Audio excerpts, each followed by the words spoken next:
is it 16 hours until? Yeah, we got a lot because it's only like Until we mid-afternoon. Right. Yeah, and let's say that you went to sleep at 10 o'clock last night, right? You go up at 6 a.m., there you go. Yeah. And it's now like 11, so we've got it.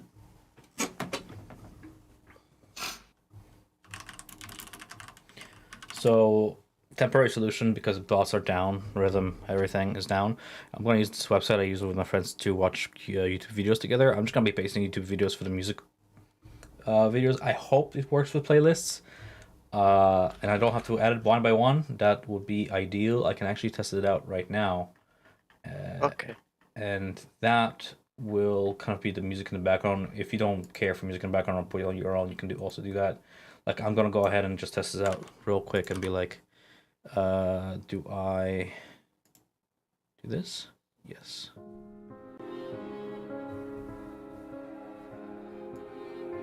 So that works on my end. I'm gonna turn down a little bit.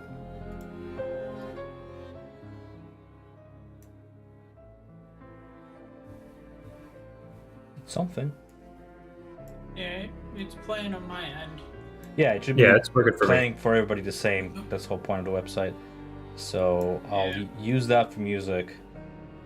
And that's that. Where do you hear this? I sent a link. It's over Watch Together W2G.tv over in Cost General. Oh, you get to pick a nickname.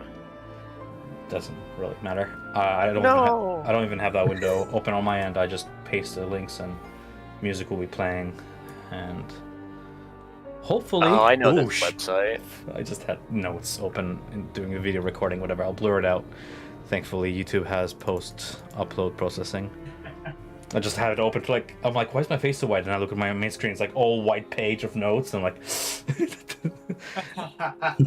But anyways, yeah, I mean that will work for now for music, I think. Yeah, that's fine. Can I cue music up? I'll have to ask Translator how to use this, if that's going to be a permanent thing I'm going to have to deal with. Do I play next?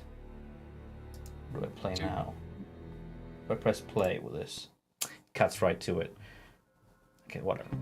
Anyway, are we ready to start? Are we ready to go? Do we want to talk about our ideas or anything, or? Yeah, so as far as the spells that I listed, which ones do you guys think would be the most important? What should we prioritize? Oh, I'm looking back in my notes real quick. The protection one is probably fairly useful. The disguise is... Well, in general, that would be a very effective approach. Unfortunately, remember, the hags are very intelligent and cunning.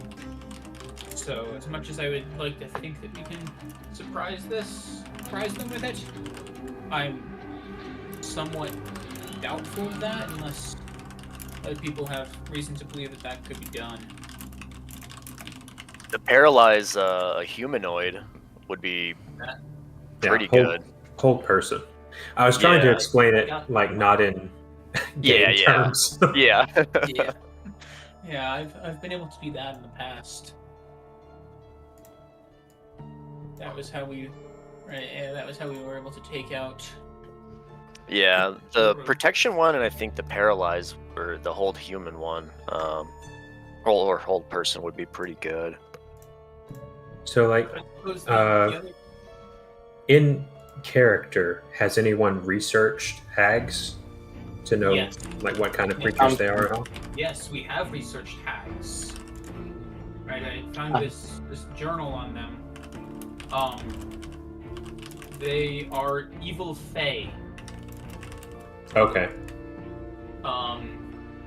And importantly, it looks like when you have a coven of 3 of them, they are substantially more dangerous, which unfortunately, if we go into their base of operations, will be the case. And it looks like their powers, at least to some extent, come from some of their items. So they have some magical items of power that they create. They have an eye, which I'm not sure, right? An eye in glass, which I'm not sure what it does. The book wasn't clear.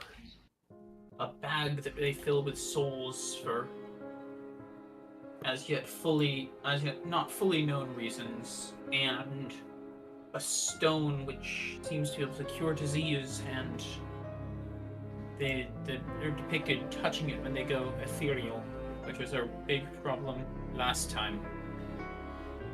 All right. Oh yeah.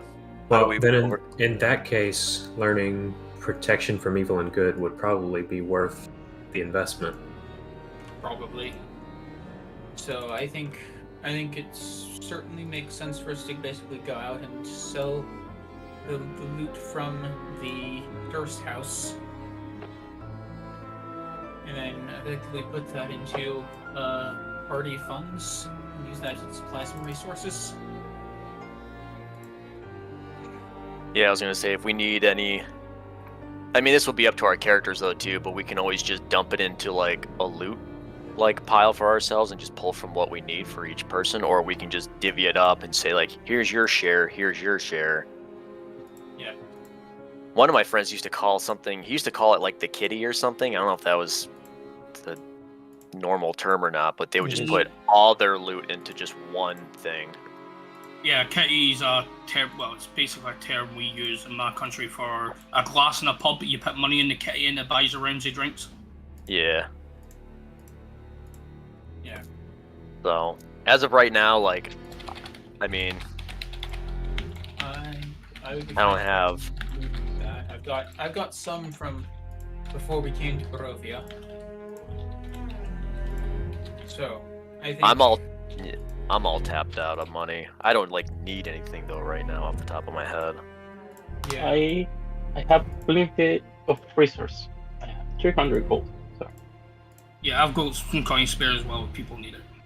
Yeah, I've got some coin to spare, although I have some orders on with the Vistani to try and get some additional resources, but that's a little while yet.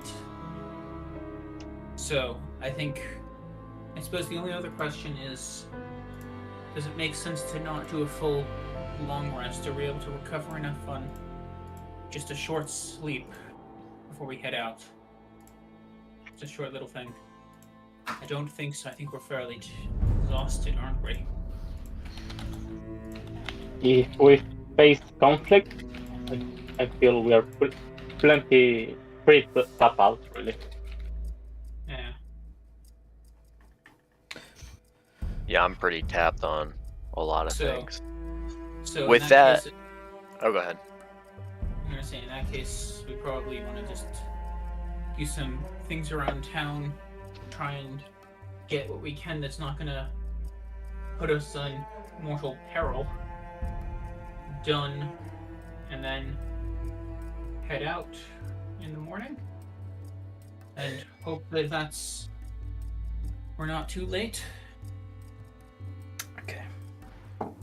So what I'm gonna do is you guys can think about it for a quick hot minute. I'll do a quick introduction just so we're not missing anything from last session, and you guys can go ahead and think about that. But sort of picking up from where we last left off, you buried Walter's remains, encountered God of Blinsky, and placed a few orders with the jovial toymaker, as well as had a brief meeting with the town's burgomaster, Baron Vargas Valakovich.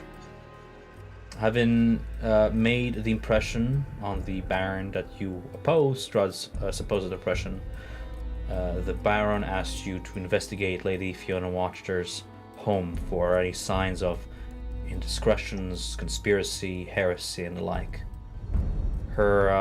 He suspects her involvement in the recent disappearances of several of his servants. As a reward for any information found that would condemn Lady Watchter, he offered to assign a pair of guards to watch over Rina Kalyana should your rescue attempts be successful, for as long as she remains in Vallaki, as well as a substantial reward, sum of, I believe I promised 200 gold pieces for your services. Following your visit to the burgomaster's mansion, you return to the Blue Water Inn, to discuss a plan going forward, which you guys are doing now. You took the time to read Victor's journal and discover the truth to the man, a dark and twisted delve into enchantment magic and the like. You also dare to peruse the Tome of Strahd, reading the first entry and gaining some insight into the Lord of the Land. We ended last session, I believe, here with a short rest, but if you wish to long rest, you may. It's really up to you guys. As far as now, I don't. We can't long rest right now, right? Because we're still within. If you long rest right now, last. I'm gonna pretty much fast forward time to when you finish your long rest. Essentially, you can utilize your time however you wish, and then long rest or long rest now, and I'll just kind of fast forward to next morning, which is the same. Wait, what time is it now? Right now it is 14 bells, meaning to about 2 p.m. of the 13th of Maiden. So just right after the afternoon. You guys have plenty of time. I'm just essentially saying you can use your time now, or if you're absolutely exhausted and don't want to risk it, you can just fast forward time to the end of the long rest. It is. I think if we do that, we might risk letting more things fall behind. So I think we're probably best to go look into Lady Fiona, or at least act like it, talk to her and her family, get their side of the story. At least look like we're doing the Baron's work. Sounds like Right. a good idea. Reasonable. Yeah, we can do that. Yeah, we can. Just we don't have a time limit on that or anything, so nothing too We pressing don't. we need to jump into.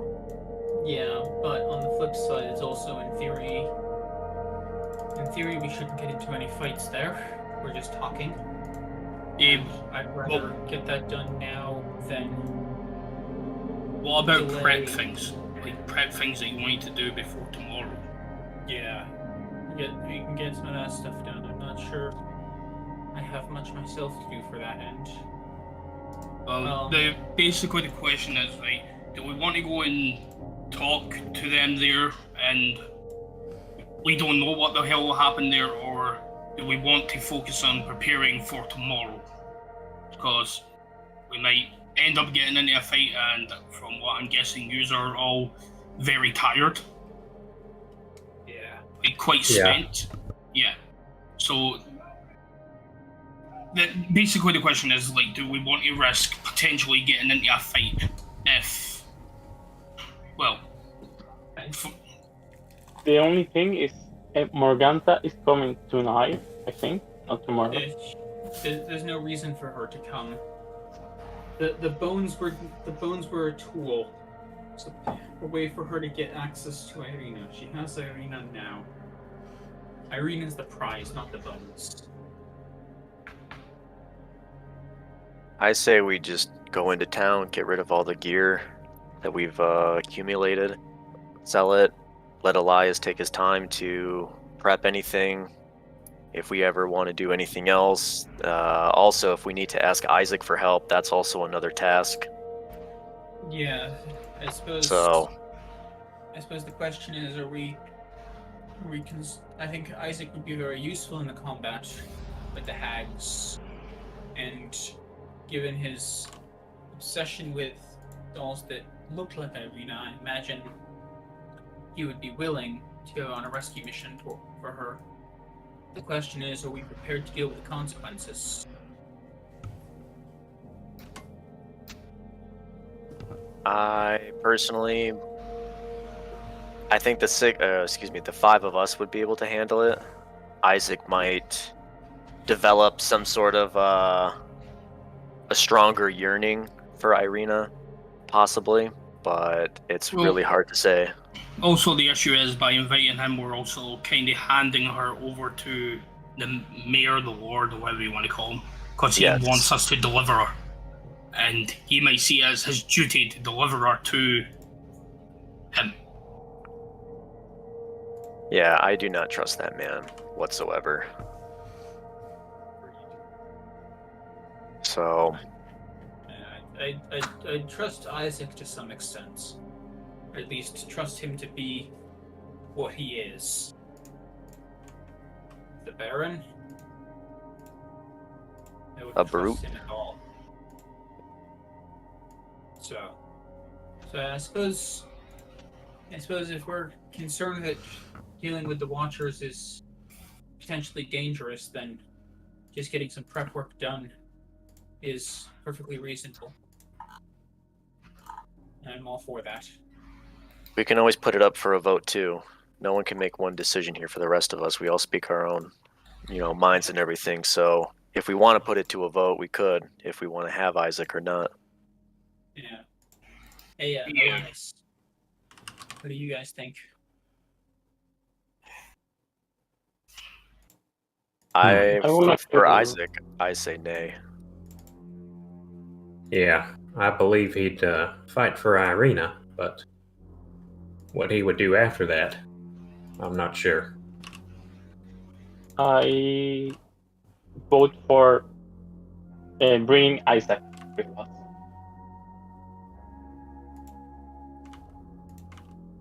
Novark? I'm completely on the fence about it. It's just what he'll do after is my concern. I think he would be incredibly helpful in the actual combat, in the rescue, but I share Novark's concern about afterwards. If we had some way to mitigate that, then perhaps. Ooh. But on the flip side, the question is, can we alone rescue Irina from 3 hags and possibly that Gamma Vampire spawn, Seraphine? Novark has the deciding tie vote. Oh, I fucking hate you for it. You can make the puppy vote and you say the vote.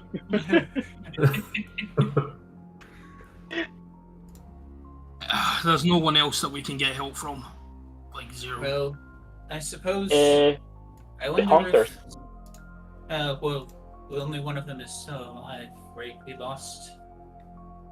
Which one did we lose? Was Soldier. Soldier did not return from their last expedition. So I'm not entirely sure how much action Youngbeer is interested in, if that's how it's pronounced. Sure, there's some cutthroats laying around the city. I just don't know where they lie. I don't either. The other chance is, I know there's a couple of hunters downstairs. yeah. Well, they might be here. Yeah. The other potential option is the Savra who would come with us and then was staying around town guarding Jeb at one point. You know what? Available though. I think I might change my vote.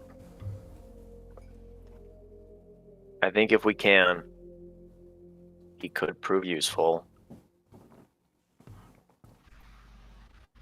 And I'm going to scheme.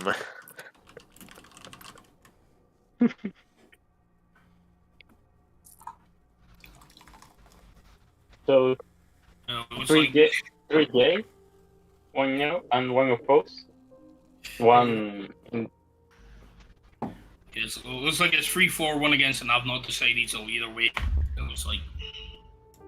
Let's see what he says. Let's see what he has to say. Well, What no, he thinks. The funny thing what we about have- D&D is you always round up your numbers. No. Yeah. So, let's see. The reason I'm Is it- going for it is just a case of I'd rather have better chances of saving her and have to deal with the consequences after that than fail to save her. I'm for it now. Yeah, you got a point there. So, I suppose our plan then is sell the loot. Elias, you can copy some spells and try and get some useful powers out of that book that we found. Does it make sense for any of us to enchant weapons with a good father. I know I myself am not particularly in need of that, as I deal primarily with magic. But Aya, Novark, I know you both are Oh, primarily my weapons crossbow's based. currently with Blinksy, so Yeah. Oh yeah. some holy water might be handy though.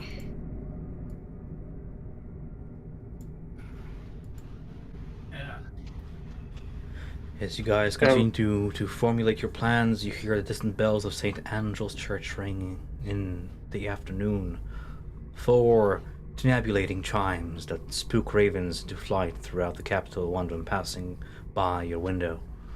Far below, past the balcony railing around the corner, you can start hearing the sound of gathering patrons filling the Blue Water Inn, the smell of hot beet soup wafting from the kitchen. Days progressing. So, I suppose, unless there's any reason we shouldn't, let's start taking action. Yeah, I'm ready. Okay. So, what are all the items that we have to sell? I got 3 Mossagate and a ruby eye patch. Yeah, I have the necklace, 3 gold, 3 rings, and a jewelry case. Are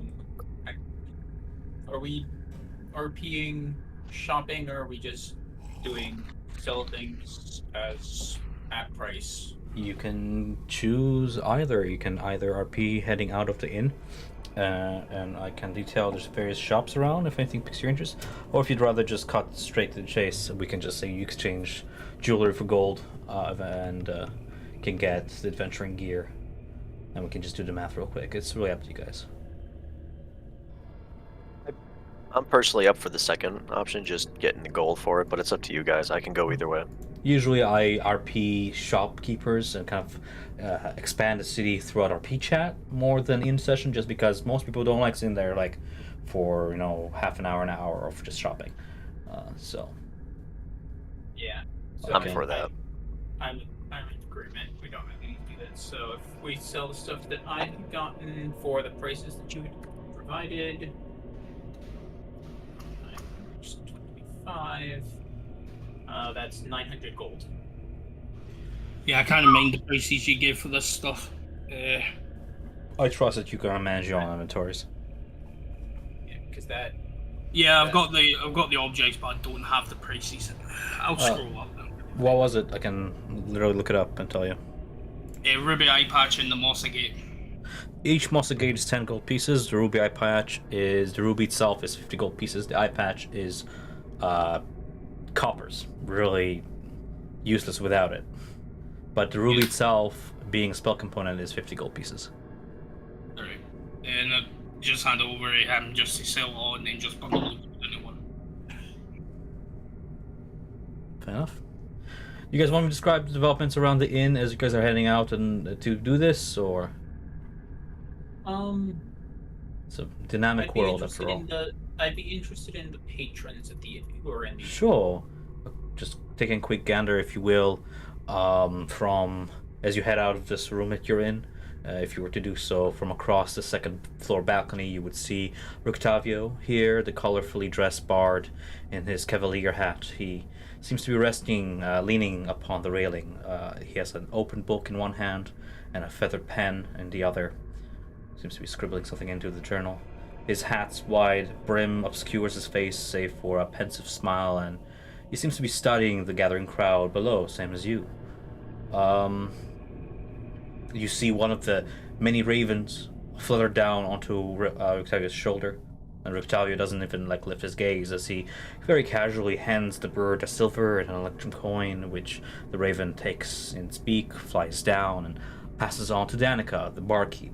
A moment later, a pair of ravens return with a corked bottle of fine red wine in their talons, which Rictavio just takes, uncorks with his teeth, and takes a sip from the rim. As far as the patrons, you can barely see if you kind of lean over the railing and look down. In one corner sits Yevgeny, the other hunter. He seems to be alone, deep in his cups, and as Urwin approaches with some of his meal, puts it down on his table, it seems to comfort him a little bit. You see the two boys, Brom and Bray, kind of skulking under tavern tables, seems to be like eavesdropping on conversations or just playing spies, being children. Danica is at the bar, as I mentioned, serving a few patrons seated at stools. It seems to be chattering with them, sharing.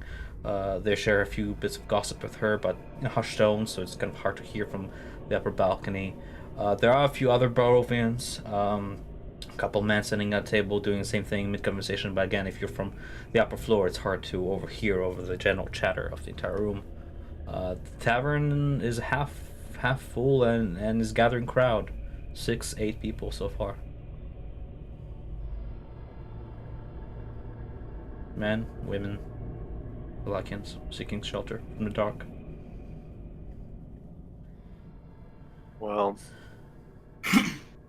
as it continues to fill up with gossiping Barovians seeking refuge from the coming dark, is there anything you wish to do?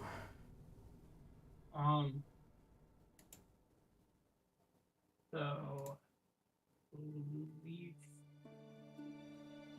I don't have anything I need to do really to prepare. I have nothing with the patrons or anything. Yeah, nothing to do really here right now. Actually, I would ask the group, since we did this in RP chat, Rictavio, is he someone that you all know and have like run-ins with him? Because he did say hello to us on the street with his marionette dolls. Yes, he did. He's in the room next to ours, and he was the one who suggested going to the Durst house. He's a storyteller.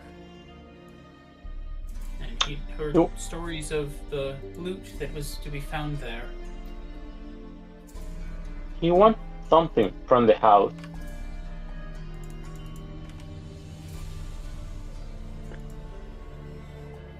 What was it that he wanted? Yeah, I don't know, but maybe we could go to him while I check my notes.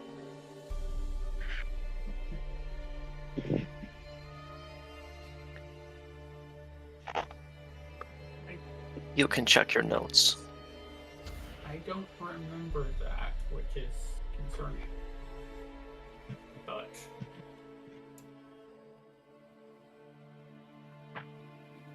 Does Rictavio look, DM, does he look like very, Barovian? Does he have like Barovian features, or does he seem out of place? No, in fact, he looks elvish, either full elf or half elf, you're not sure. But he doesn't look Barovian whatsoever. He's dressed very colorfully. Fashion seems to place him as an outsider. Too flamboyantly dressed, and too just in his general mannerism too. He doesn't look very droll with smirks, or seems to be in a jovial mood. No, doesn't seem Barovian. But he seems to fit in just perfectly, though. yes. No one seems to harass him or anything. Not that we've been getting harassed, but I don't know. It's interesting.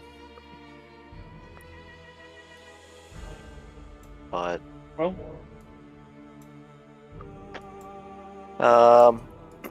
for now, I'm gonna table that, but maybe I'll interact with him later once we get everything figured out with these hags. Sure thing.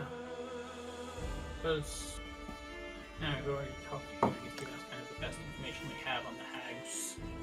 Martin, I'm gonna turn you up just a Usually little I- bit. You're just a little bit quiet for some reason. Oh. I don't know if it's just me. Is that my mic? No, my mic was further away than normal. Is that better? Much better. Eat it. Okay. Yeah, no, my mic was back at the other end of the table because I had to push it back to do something else. Okay.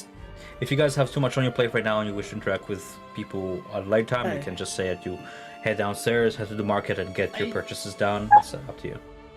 I You know what? I do actually want to stop by Yevgeny and quickly ask him a question, I think. I'm going to say, my condolences for the loss of your comrade. What happened? As you Something we should approach, be aware of out there. do you want me to put you downstairs? Or it's fine. Theater of the mind. You approach Evgeny. As I mentioned, he's deep in his cup. You approach just as Uwin is about to head out, and he's patting him on the back, and you kind of overhear the conversation. Uwin says, "Do not fret, my friend. Zoldar endured worse than a night amid wolves. Have faith, he'll return soon. With one of them dire wolves upon his shoulders, no doubt. Here, eat something. On the house, just don't tell the wife." And then you overhear Yevgeny say, "I failed him, Erwin. Hunters must watch each other's backs, but I failed to keep him safe. Now he's dead because of me, or worse." You approach, trying to add into the comforting conversation, and he just turns to you deep in his cups and gives you a curtly nod, but doesn't seem to be cheering up any more than Erwin's attempts. I'm just gonna go ahead and help you downstairs, just so you're like facing the man.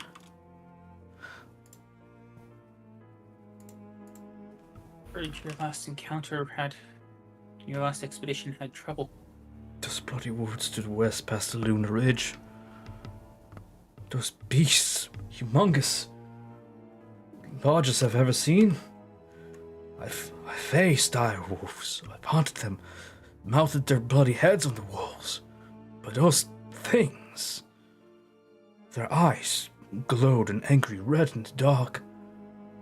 They were frightening. I'm not sure if I was the hunter or the hunted. Yeah. So, quick question. Given my past, he's Yep. not talking about. Would that description have pinged for me? Yeah, I mean, As- you would have your passive kind of suspicions. Pinged. As in, because You don't have to be coy, you can just say it. Yeah, I've encountered werewolves before. Would that have? Seems to be in the same that vein. description matches. Yeah. Oh, those things. I swear, at one point, I saw one of them stand up bipedal, like a bear, but with such ferocity.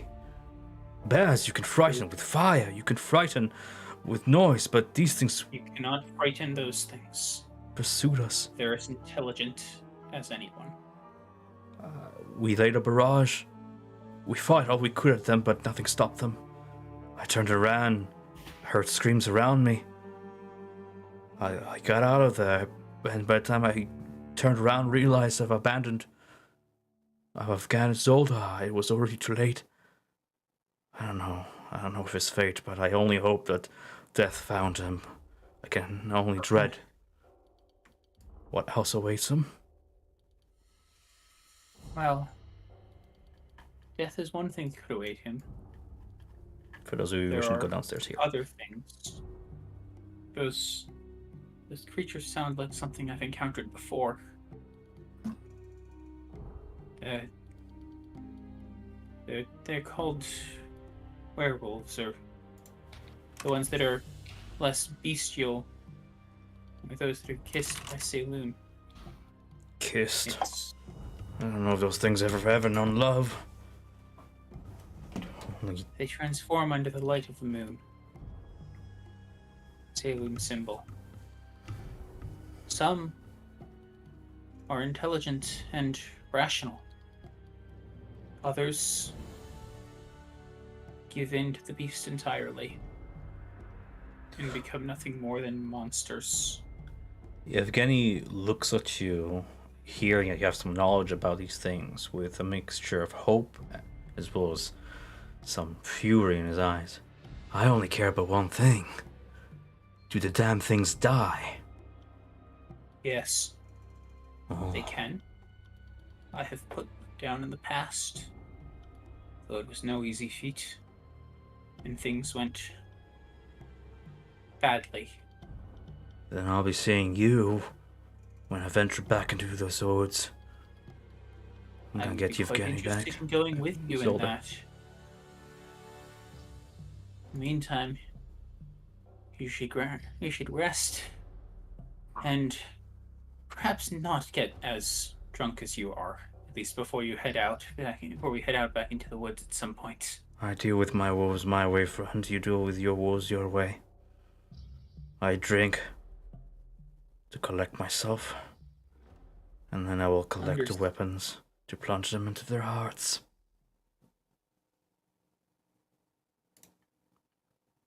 Understood. He seems to So return be back. careful what you do. And I will leave a gold coin on his table.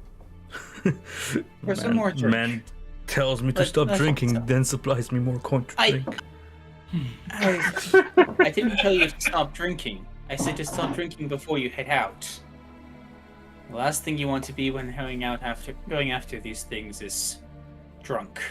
Danica walks by your table and just looks like Evgeny takes a coin, hands him another mug without saying anything, and turns to you, Samson, and says simply, "You know, you're gonna keep buying him drink. He's gonna drink us dry. We're running out." Just shakes her head, turns to the bar. Yeah. And yeah, that's all I've got.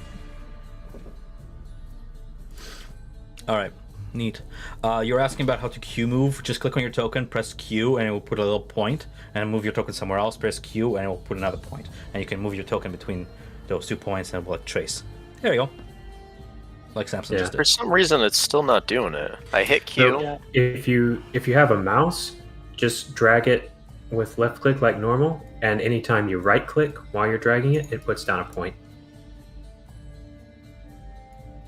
Oh, you have to right click. Okay, I see.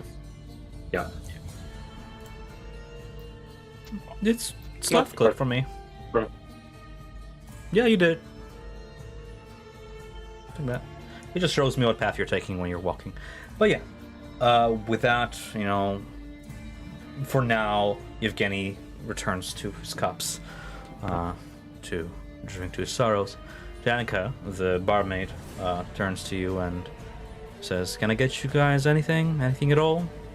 While it lasts?" I'm fine, thank you. Suit yourselves. Quite all right. Yeah, I'll have a quick shot of something strong.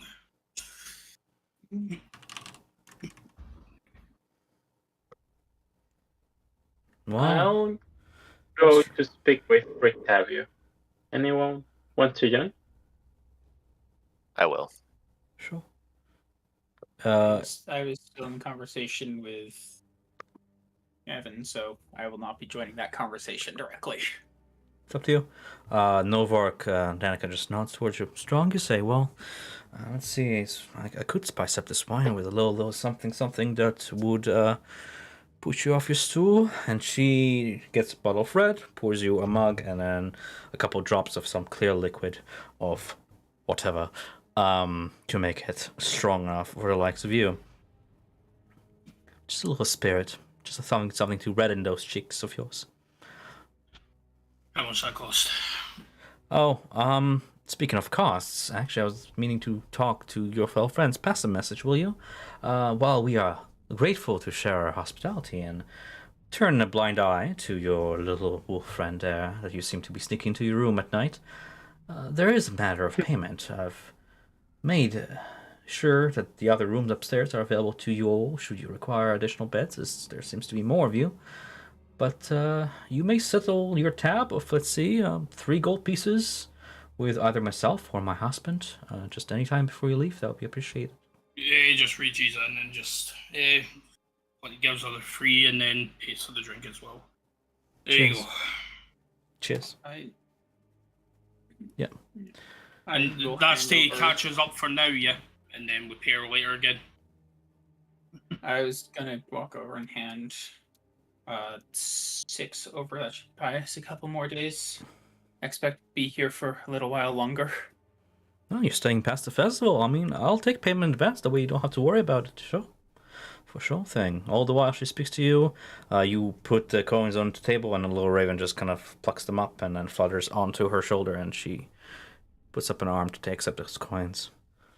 Just a gimmick that seems to be the core of this place. For those of you who wish to head up to Rictavio, he's up on the other stairs. Danica just simply watches you as you head up. Who's going? Me and Aya. Sure. I'll go ahead and stack you guys up. And I think Eli is also. Are you coming, Eli, or? Nice. I can. Sure. I'm just gonna place you guys on the map so you kind of learn the layout of this building, since some of you have not even been here that much. There you are. And I kind of separated the 2 floors that we can watch each other come and go as much as possible, as much as the building is not blocking your view. Unfortunately, I can't do anything about walls. But anyways. Octavio, still kind of finishing up a scribble in his journal, closes it, kind of blowing on the ink and putting a little bit of sand on it to let it settle, watches it for a moment, and as you guys proceed onto the platform, he closes the book, puts it in his side satchel, puts the feather back in his hat, and smiles at you all, saying, "Heard your venture to Durst House went as well as I hoped. Have you brought me my souvenir?" Yes, I found something that you may find interesting, and I'm gonna hand him the black crystal, one of the shards that split. One thing at a time. What are you handing him off first? The black clister that broke, that took our shadow. Ah, shard of the orb. Ah, I see. Yeah, sorry. Ooh, that's quite sharp. I'm gonna get it and just wrap that in some cloth so I don't cut myself. Brilliant. Interesting. I imagine occult in some nature or matter. Perhaps there's a little tale behind this little subject I can spread around. Well, if it serves, it was connected to the lord of this land.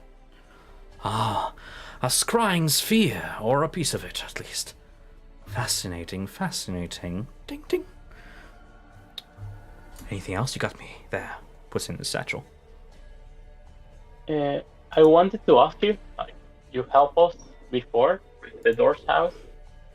What And do you you know helped about the ruling families in town? Oh, it depends what you want to know and who you want to know about. Of course, I can't say some things, or I might get into big trouble. Seems that the ruling family has a very strict hand in things, but I can tell you whatever it is you wish to know, who you wish to know about. It is a big subject. The Wanters. The Watchers? Yes. Oh, the good lady seems to be a pious woman, attends the church often. I often see her in her palanquin being escorted by her servants.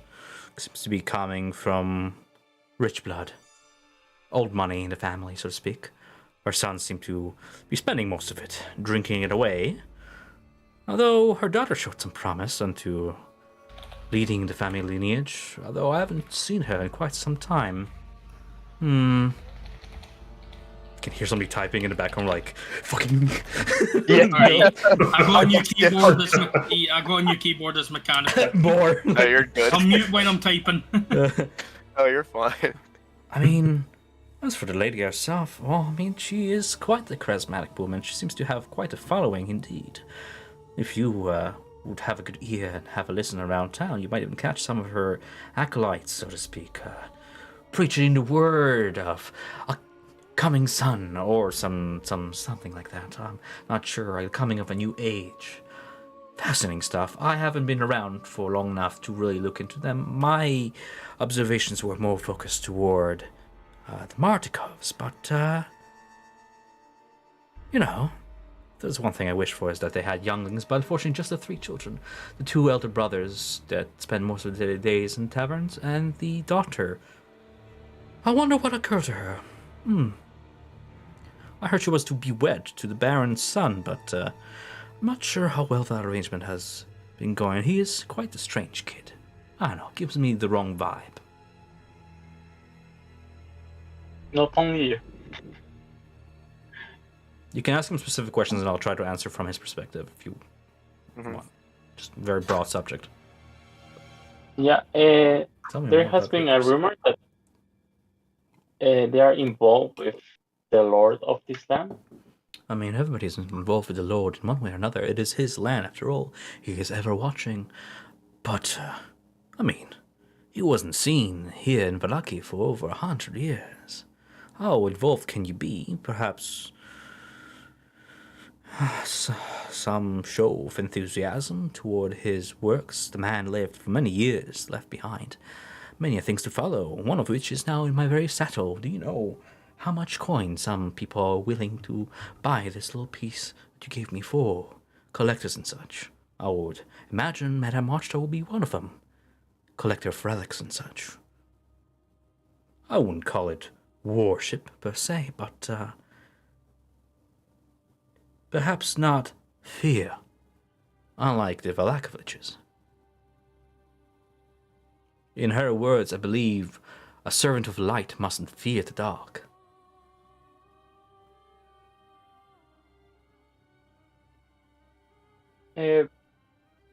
We may pay them a visit later. Do you think they are dangerous? Or that they could be...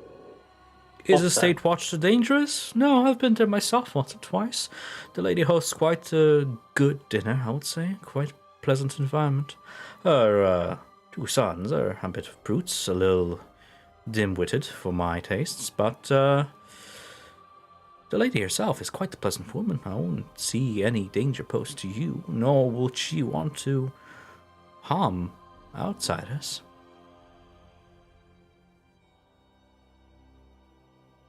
Okay, question.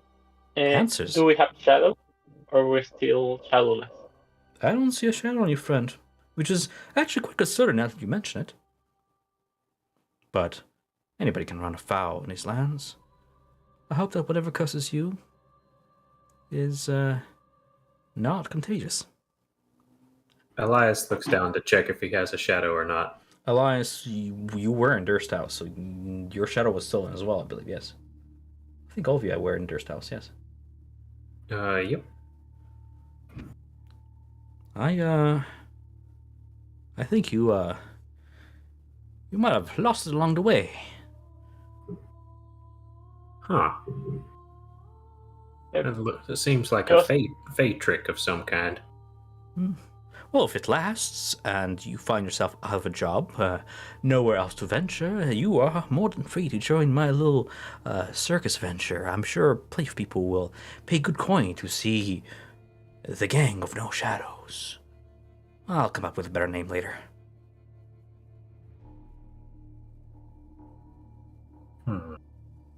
Maybe perhaps tell grand tales of our adventures in the Durst home. I intend to make it my own. Maybe put it a little twisted. Maybe make it a little bit more exciting. After all, nobody wants to hear about a shard of glass. But you tie in the devil in there. Perhaps a connection with the ancient the land, and I'm sure people will pay a good coin to listen. But I'll get on that after I'm done here. There's still a few things I tend to do in town before things turn sour. Do you think things will turn sour? This is Barovia. Things always turn sour, my friend. I also heard you mention that you've gone to the Voctor family many times for dinners and such. What were the occasions? If you don't mind me asking. A month and a half ago when I first ruled into town, I was trying to settle in, make myself more familiar with the city. That way I know where to go and where not to tread. For you can imagine a newcomer walking into House Durst all by himself will find himself perished. I was invited by the good lady. She seemed to take some intrigue in me being, me, he points toward his non-Barovian clothing, But she seemed to lose interest in me real quick, when I suppose she was looking for someone, and it just wasn't me. Nonetheless, it was a pleasant time. I told her I was a simple ringmaster, and she seemed to turn her nose up in the air and change subject real quick, culminating night within the half an hour. Well, I must say you look very dapper for your robes. Thank you. You don't look too bad yourself. I appreciate the gothic.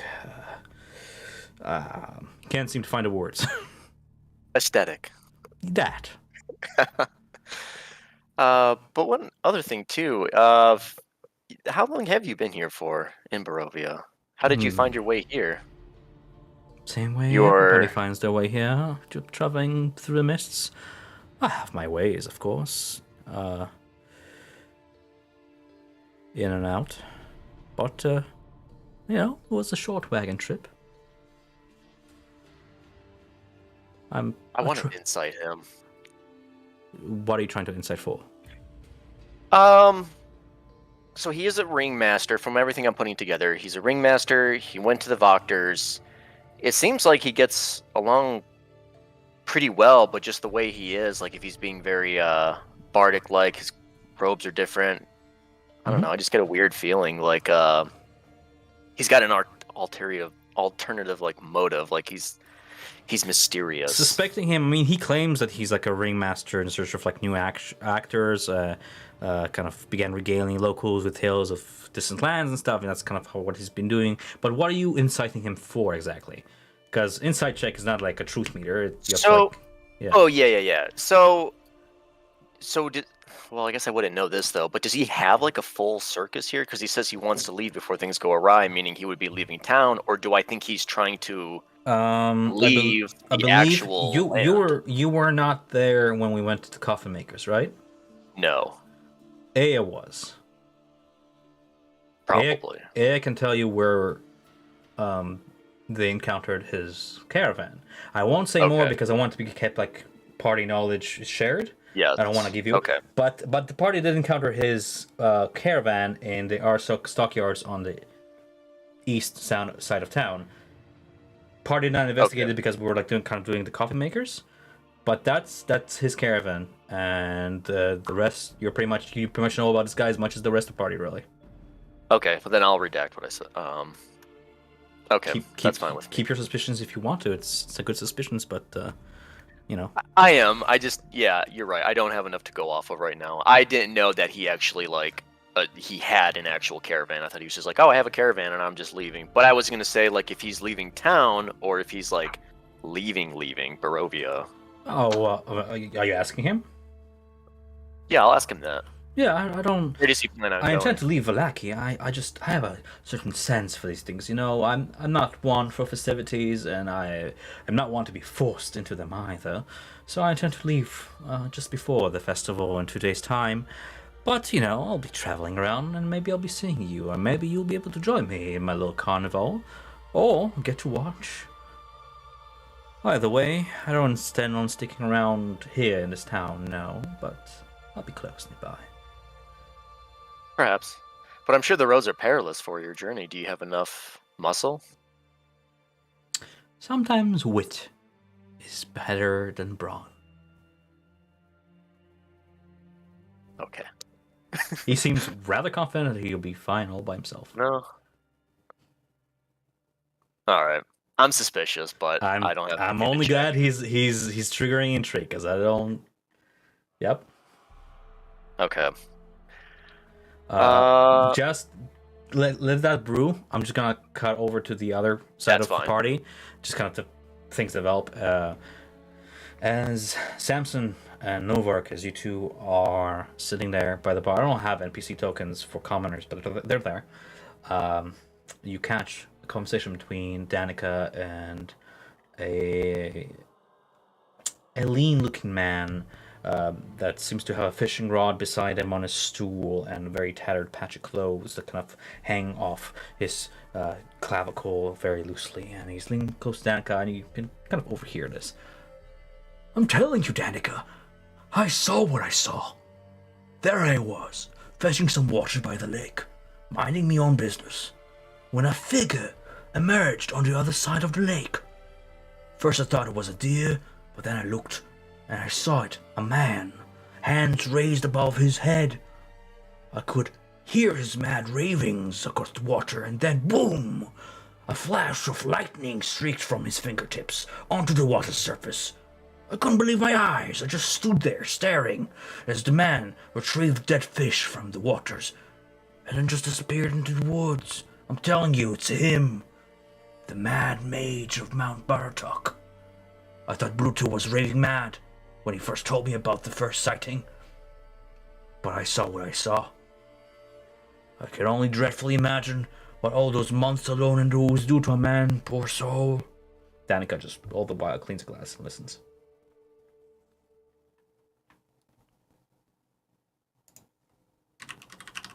You guys are still muted, by the way. Sorry about that. Yep. Yep, because I was typing away. I will insight him particularly. Is this a vision of a drunk, or does he actually believe what he's right? Is he coming off as drunkard telling a tale, or someone who actually feels like they saw Drunks something? usually like reek of like wine, deep in drinks, or sweaty face and red face. This guy is in his first cup, just now purchased a drink, just now came in. Seems to reek more of fish than drink, than if anything, of that lake water. But no, it doesn't seem drunk. It seems to be, you know. Yeah. So not no reason to believe that he's drunkenly making up a tale. He's not smashed, that's for sure. Okay. Also, Mount Baratok. Mount Baratok, according to your maps, is the mountain range to the north, right north of the lake. Yeah. Around here-ish. Okay. Yeah. Anything you guys are doing downstairs? Well, if we're splitting the party, I'm trying to keep it equal between both parts. Yeah, I'm just trying to think because he's just told Novark that normal weapons don't do much against hacks. So I'm currently trying to think of ways that might be able to do something. You guys still want a moment to talk about it, or If you need it, go for it. Yeah, we can probably just keep doing that over text. okay? I didn't want to interrupt. I just want to see it, check on you guys. Okay, if you guys are busy, I'll go ahead and come back upstairs. Yeah, that's Rictavio. Seems to be rather confident that he will be fine by himself in the woods. Rictavio, how long have you been here exactly? You've been here in Barovia. Let me see. It's been quite some time. He opens up his journal and lists back the dates and goes through the paragraphs. Well, it must have been a couple months at least.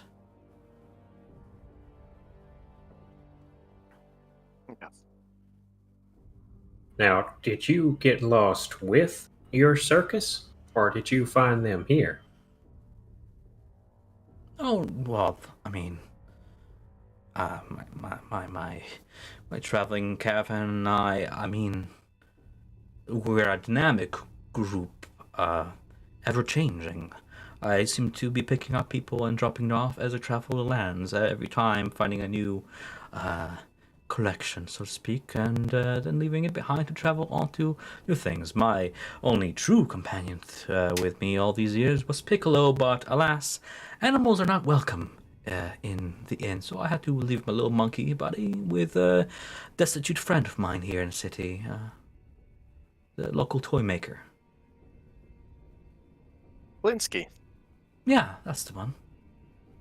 I gave Piccolo to Blinsky for safekeeping for now, and I'll sometimes I go and see him and visit my little friend, and I'm sure we'll reunite once I'm ready to packed and leaving. But that is for quite some time. I still have much to accomplish here. But I speak too much. if you don't mind, unless you have anything else for me from House Durst to collect, any new interesting occultish findings perhaps, or anything really that would really interest one when telling a tale. Unless you got anything else for me, I better head off to say. It's high time I visit said destitute friend of mine.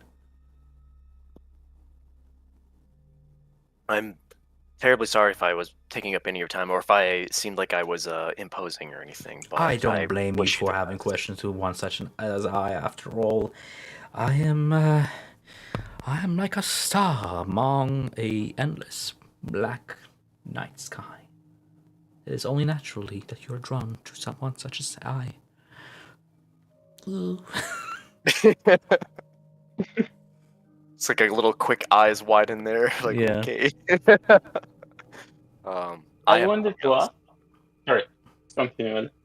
No, I have nothing to ask. You're good. Do the crowd? Elias crows just creeping in look the back, at not saying him- anything all the while. Do the ravens approach too much to him? See him paying attention, something like that? Well, not too much, but I don't seem to be scared of any of you, really. I mean, Rictavio has gotten quite used to them. He occasionally gives one of them a pet, or like a few seeds from his pocket. He seems to have been staying in this inn for quite enough time to get used to them. The ravens are you all curiously not approaching as close, but still closer than your average New York pigeon. Okay. Yes. Well, I think I don't have anything else, but if it helps to your story, after we saw the Scryer ball, or Shadow attacked us. You can add that to your story. I'm not sure I caught all that last, but I'll tell you what. This conversation was quite riveting, and even your sheer visage gave me more than enough to go on. I think I got a good read on all three of you, even though the last one among you doesn't seem to have much to say. If you excuse me, it is high time for me to get something to eat, and I suppose a little walk on town and get a little bit of fresh air will do me good.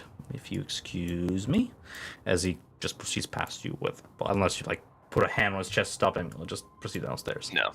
Okay. Oh, I almost forgot. Silly me. Proceeds back real quick past you guys toward his door, locks it with a key. Can't be too careful. And then proceeds downstairs. Security is important. Yeah, sure is. Puts the key on, it's like a tied around his neck and below his shirt, and whistling, just proceeds downstairs and gets himself a little bit of wolf steak or some shit. Sits at a table. Alright. Those two are really at it. I'm wondering, I'm gonna read afterwards what I missed there. But anything else you guys wish to do upstairs? The three of you. No. I wonder what's in his room. But I'm good. I wonder. I wonder. Rictavio being very naughty, yeah? No, suspicious, but not enough to warrant anything. Yeah, it doesn't go with me to steal people. Opens the door to his room. Please be a dead baby. Please be a dead baby. Please be a dead baby. So, Aya, can you see me move like when I snap these points? Yes. Oh, okay, good. Because it just snaps me right to where. Yeah, you don't see it. Everybody else. Elias just Oh. leaps out of a window. Ah, I was like, Yeah. I traverse past a wall. Yeah. Well, I'm super sorry then because I thought I would see the movement, and I've been doing this the whole time, and I'm like, everyone's probably wondering what the fuck I'm doing. I'm can you sorry. see me, by the way? Yeah, I see you move. Okay, perfect. I was on the same boat as you. Okay. Yeah, it does good. work.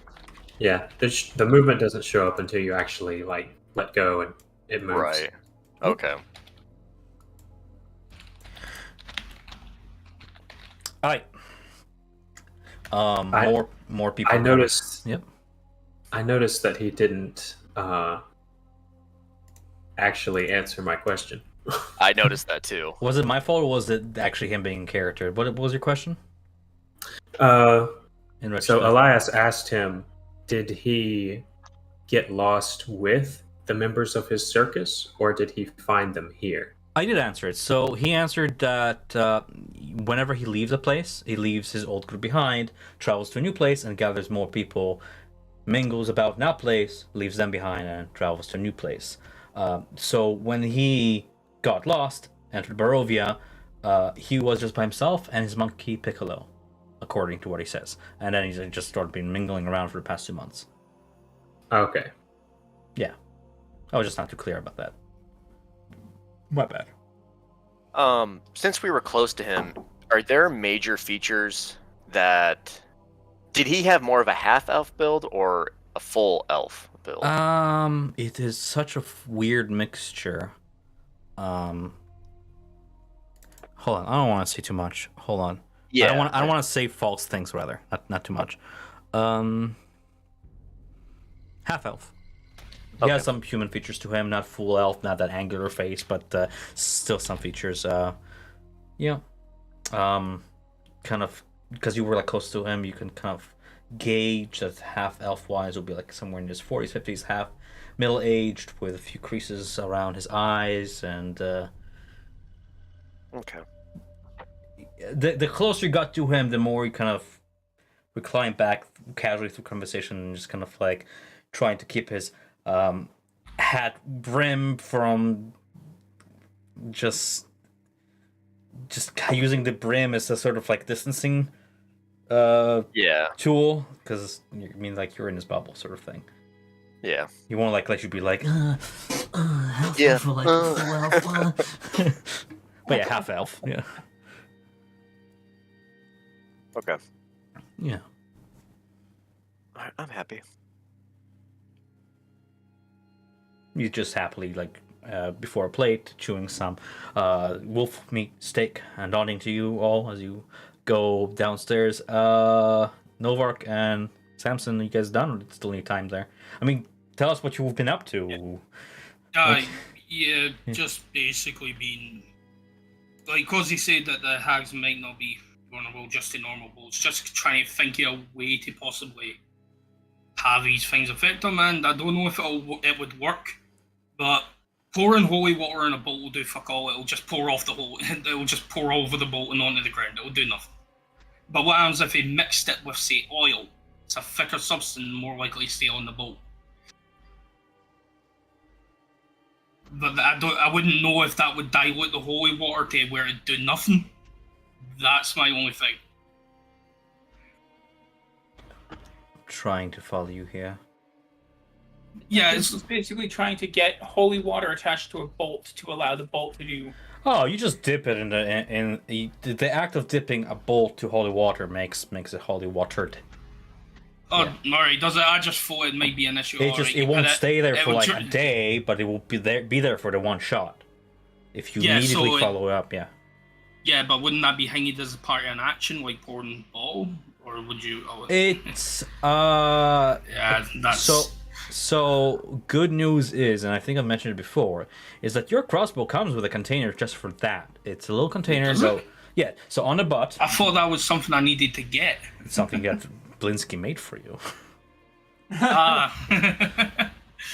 I'm just gonna let you know. I'm gonna let you know so you don't spend like half an hour discussing this, because I thought ahead of this. Like, I don't want to be part of the auction and like wasting action doing all that. So it's gonna be part of your crossbow where like the butt is hollowed out and there's a little container that you have to just kind of supply the holy water to, and it feeds directly into the chamber. Okay, that's fine. The thing is, it won't be as effective as throwing a bottle of holy water at creatures. But that is essentially what makes it like a natural 20 so like awesome, because of all these added little flavor features. Yes. Yeah, so what does holy water do again? It's like 1d6 extra, or was it 2? A flask full when thrown and shatters upon like an unholy being. I tapped in flask but it doesn't show up. Is it not flask of holy water? I think it's like 2. Anyway. As an action, you can splash the contents of this flask, the entire contents of the flask, onto a creature within 5 feet of you, or throw it up to 20 feet, 40 feet with disadvantage, shattering it on impact. In either case, make a ranged attack against the target creature, treating the holy water as an improvised weapon.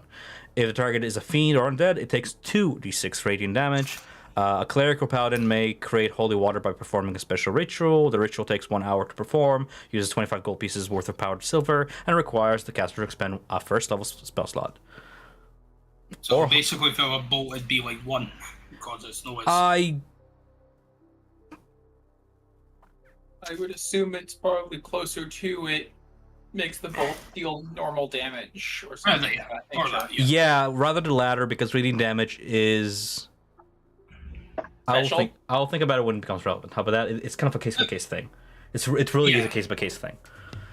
Like, if you're attacking an unholy fiend of fire, like, water's not going to do, like, jack shit if it's just a few speckles on it, kind of thing. Yeah. It's a case-by-case thing. I already faced this during the Senate of Avernus when they were fighting like demons and devils, and they were like, well, I put a little drop on it, and then I did 1d6 rating damage. I'm like, no. The whole point is the using the entire container, so it's gone. If you pour it all out on the blade, and then, like, I strike, 2d6 rating damage. Go. You know, but, it's a case by case. I like to kind of, depending how cool it is and how fun it is, we'll get there. Yeah, no bother. Alright, then we don't need to keep discussing it. Sorry. But no, you don't have to mix it with oil and be like, oh, then that's been an action dipping it. No.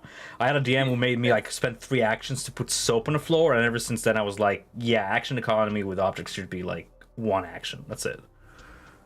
Yeah. Otherwise, it's...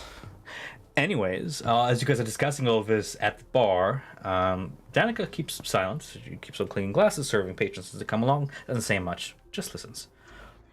The guy beside you, though, turns to you and is like, bloody hell. First mage is back, now hags. It's like Dominic said, everything is going to damnation. Oh, Danica, can I have another? People are overhearing your conversation. Yeah, he doesn't care.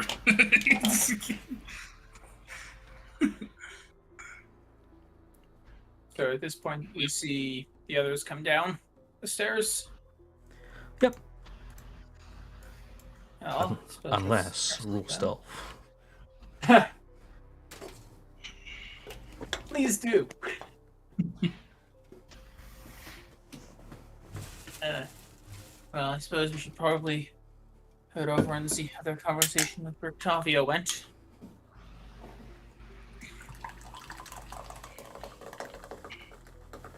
That is the immersive sound of Danica pouring a drink to one of the patrons. Immersion. Immersion. Ugh. Danica, I would like a drink now. Immerse me. I'm gonna be pouring all these drinks in your room. coming right up. Just kidding. No, I'm just kidding. Oh, all right. She was halfway through putting a mug under one of the barrels. She walks to one barrel, taps it, empty. Taps another one, empty. Shaking her head, she taps the third one, is like, goes to it's semi-full, goes to put it under the pitcher, and you say, never mind. She's like, all right. At that point, Urwin, her husband, walks back into the tavern through the main front doors, and she knocks to Warlam and just says, honey, these two need to be replaced. And he just goes, replaced? Replaced with what? And he walks across the bar into the kitchen, and then you hear this door open and close, and that's when he gets out of view. As your fellow companions proceed to take a table at the center, I guess. What do you guys do? I'm just describing development here. I was just waiting for their conversation to end, so me and Aya and Elias just chilling. Well, we can go. And, Yeah. What else do we need to do in terms of preparation? Well, do any martial character, or excuse me, hold on, I didn't say that. Does anyone who is fine, we don't care. Immersion. No, I know. How could you? No, does Does anyone need to visit Father Lucian, though? Perhaps a blessing with any weapons? Yeah, I need to get by some holy water. Yeah, maybe he has a brazier I could use. That's true, too.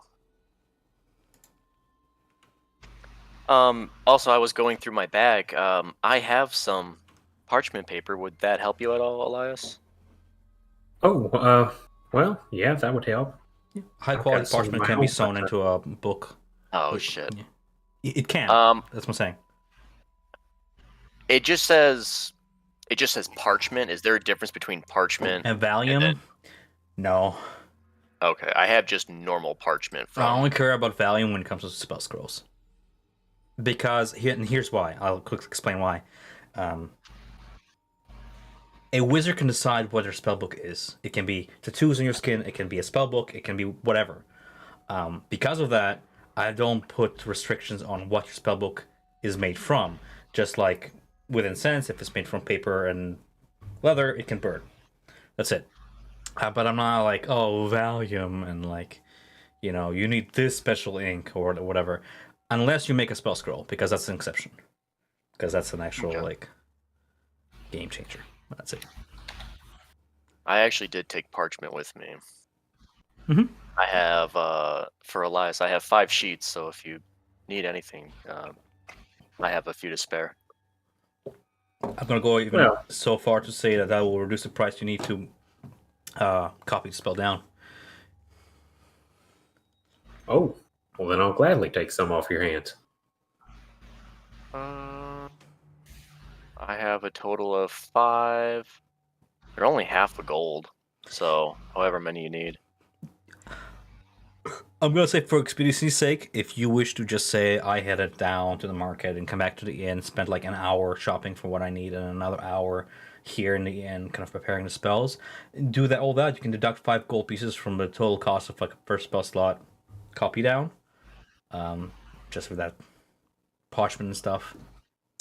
Okay. Saves you gold in like attempts and scraping and more attempts to get the spell perfectly and down correctly, rather than like wasting pages on your actual spell book. However you wish to flavor that.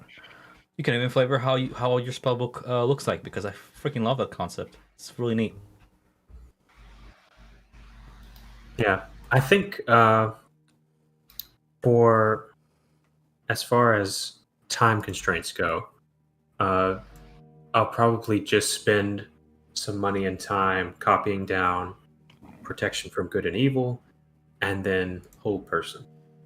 So that will be Hold Person is the first level spell? Hold Person is second level. So it'll be 3 hours altogether, right? It's 2 hours per spell level. Oh, it's 2 hours per spell level. Yeah. So Yeah. 6 hours all alone. 6 hours total. And 150 gold pieces worth of that minus the 5 gold pieces, yeah? Whoops. Yep. Please ignore that. Fuck. Yeah.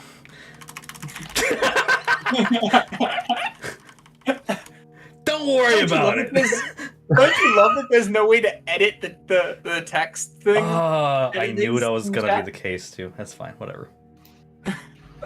It's fine. This is fine. Everything's on fire. But yeah, anyways, 6 hours, 150 gold pieces of that.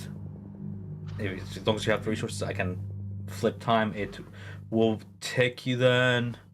Said it was 12, till like 6 p.m.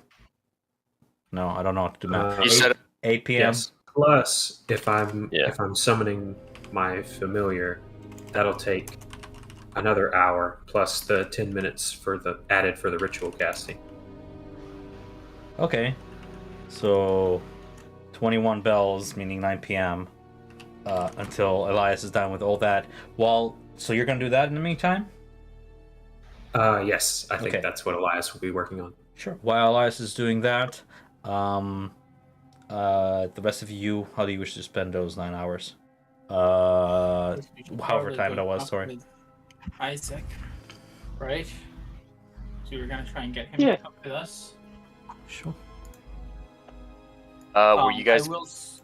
I will say, right as we go to leave, I'm going to actually take my prayer book from Saloon and hand it to,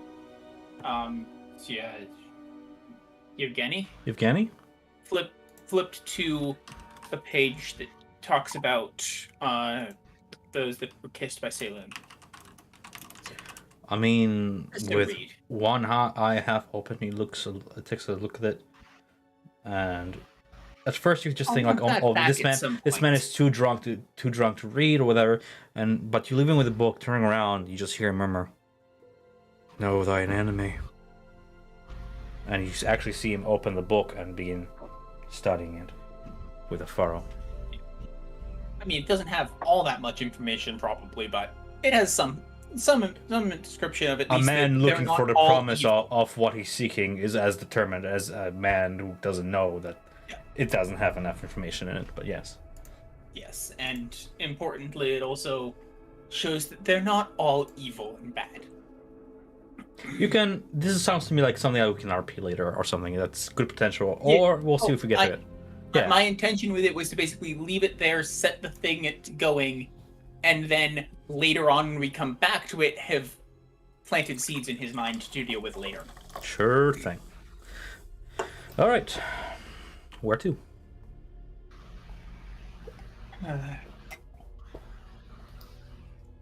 Do we need to visit the church, or do we pass on that? The No, I need to. for a Novark if they need to get their weapons blessed. My sword is already silver. I don't think I need to do it. Father Lucian could also bless it for you. If you wish, though. Not sure, really.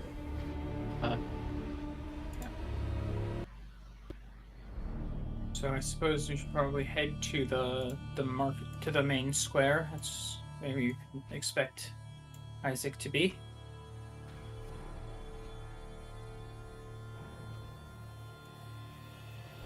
Right? Unless you guys have a better idea of where we would find Izek at this hour?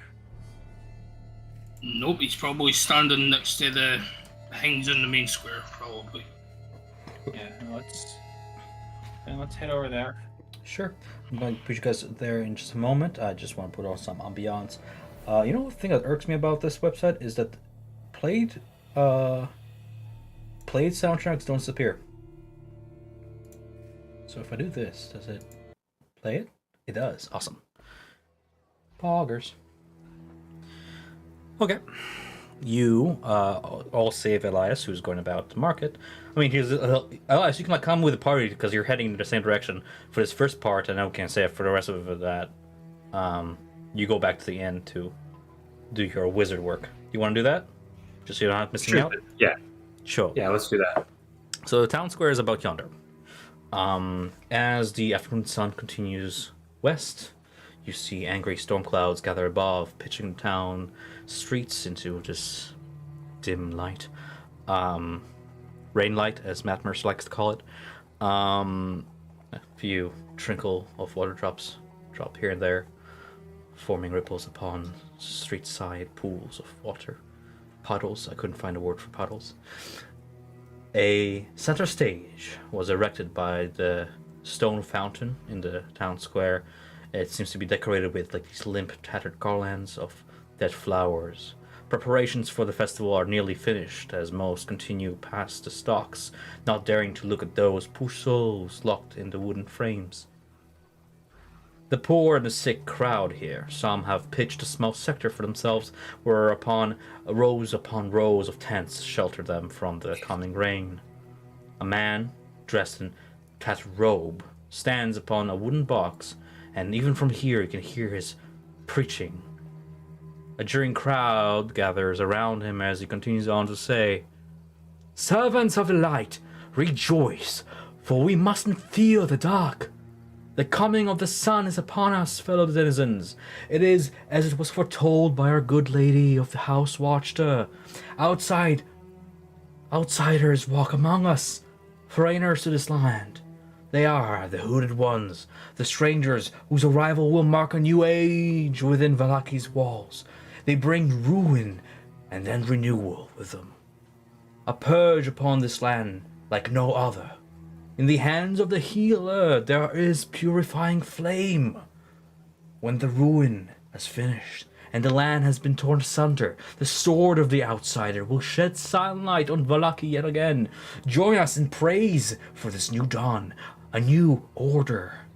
Down with Verkus' tyranny, down with the Vallakian line. The city will be cleansed from their poison, and Vallaki will see peace beneath the sunlight of a new rule. More jeers, some of them cheering, some of them disagreeing with the preacher, as the swift march of metal greaves on cobblestone silences the few jeering loyalists in the audience. At the head of a guard column, you see Izek Strazni towering above all. As he approaches, he kicks the box from beneath the preacher, who falls face first into the mud, and just hear his gravel-like voice. That's enough out of you, Dominic. I warned you, didn't I? Seems time in the stocks teaches you no lesson. Izek lifts the man by the neck with one monstrous hand wrapped tight around the man's throat. And with that voice that puts the fear of the devil into the audience, he bellows at the rest of them. What are you all gawking at? Show's over. Nothing else to see here. You see most of the people scatter away as fast as they can. And if you approach close, you will hear the stammering of the preacher. You can't stop the prophecy, Izek. Shut it. Izek says before signaling to one of his guards, who begin to they swiftly put a bag over the preacher's head, and they begin to bind his hands. What do you guys do? Absolutely not. Hold on. Oh, this is not good. So they're in the process of they're binding his hands with rope. Yeah. Nah, fuck that. If you don't do anything, they just begin to drag the preacher off with a bag over his head, not toward the stocks, the opposite direction, toward the Burgermeister's mansion. Izek remains with a few more guards, just watching, with arms folded. Damn you, Dominic. I would cast Gust on the man with the bag. Does it push him? I'm sorry. Let me cat display. I know it pushes 5 feet away if they fail a strength saving throw. Is that your intent? Yes. Okay. Or at least, I can't. I mean, he rolled an 11. I'm pretty sure that fails. It does. He has to beat a strength 13. We'll describe what happens, and I'll describe what happens on his end, kind of thing. So as I see, he's obviously being mistreated, I would think, in my eyes, but without bringing blades or sparks or anything to just something a little bit more natural. I would outstretch my hand, add a little incantation, and then with a little flicker of my wrist, send a little bit of a gust of wind towards him to not put that bag over his head, but to also make it known that they're being watched. So, as you do so, the gust of wind traverses, kind of making the mist dance in its wake. The few water droplets seem to angle with the wind, and as it hits his face, the bag is already on his head. His hand is already bound, but it's not it's loose around his head. And indeed, him being held in place, but his head, being where it's at, the bag flutters off, and he just shakes, blinks around, looks. And then he looks toward the direction where the wind came from and catches the... let's see if he catches the... I want to rule for this. What's Arcana? That's wisdom or intelligence? It's intelligence. Arcana is intelligence. It's not intelligence? Okay, it is intelligence. It is. It is. He looks towards you, confused. Would have caught your somatic gesture if he ruled hard enough, but unfortunately he ruled it too. And just looks towards you, but nonetheless he goes and says, "Don't you see? This is injustice. Injustice, I'm telling you. Injustice!" Keeps getting dragged off, and they continue at a 15 feet per 6 second pace, at lumbering speed, toward the mansion. The sack just kind of soaking on the street side now. So if they start trying to pull him away without the sack on his head, I will go ahead and use telekinetic shove to try and pull the preacher 5 feet away from the people who are carrying him. towards me. I don't think does he rule for that? It is a strength saving throw. On a failed save, the target is moved 5 feet towards I'm or gonna away from say- you. A creature can willingly fail this He save. can willingly fail it. Yeah, he's not resisting anything. He's being dragged. He's being lifted feet up off the ground, and as you technically shove him toward one of the guards, the guard just is like, "Oh, he's resisting this one." While he does that, Importantly, it pulls yeah. it does pull it directly towards me or directly away from me. It is the Which one? problem with my telekinetic shove. So when I'm pulling him towards me. Okay.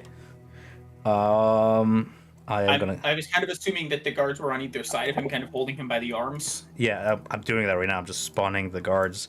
That way I can rule for them as well, because it's not his rule that I'm going to be ruling right now. It's theirs.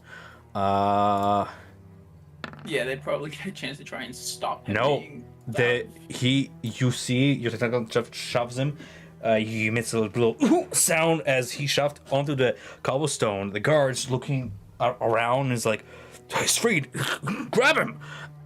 And you see him get up on his feet and just start booking it. while he does that, I would like to cast Thaumaturgy Okay. and create kind of a bit of like some tremors in the ground, and then Elias will yell out, "He's favored by the Morning Lord. He's free. He's been freed."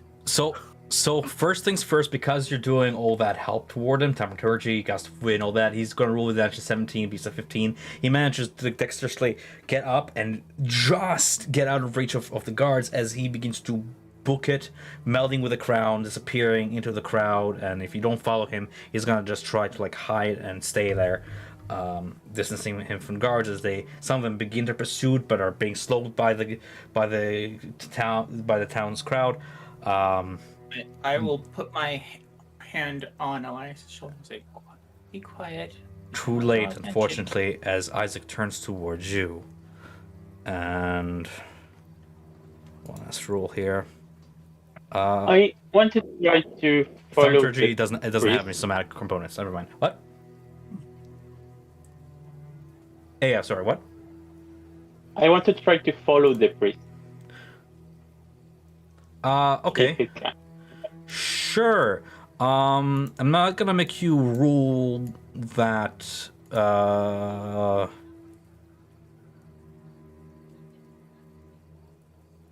Until a certain point. So if you follow him, you see him go north through the narrow busy street, trying to like use the oncoming carts and the crowd to kind of meld and kind of get away from the guards as they're pursuing him, calling out.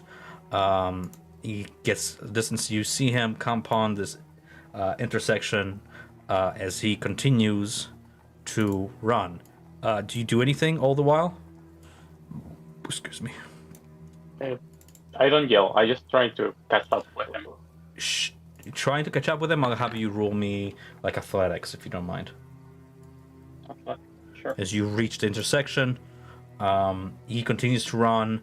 Guards continue their pursuit against them, gaining on him. No, not gaining on him. They roll a 4. You also, Matt, like this guy is swift on his feet, not weighted down by any armor or anything, just tattered robes. And last you see him, he proceeds up this road before finally managing to vanish into the crowd and meld with it. You're not even sure which commoner is which anymore. Before he disappears up that north road, the guards losing him as well. While you're doing what you do, either heading back or continue your search if you want, the rest of the group, you find Izek marching towards you all. What was all that about? You guys looking for an excuse for me to bash your faces in? Not sure what you mean, sir. If If the gods want a man to be free, he'll be free. There's only one God. You hear me? Only one God in these lands. You better hear his laws.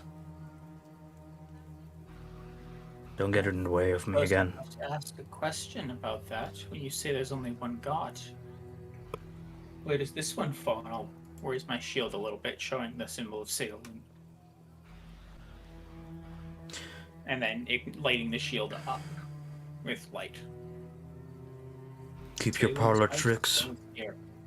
Keep your parlor tricks to yourself, boy. This one, points to Novak, is already on my list.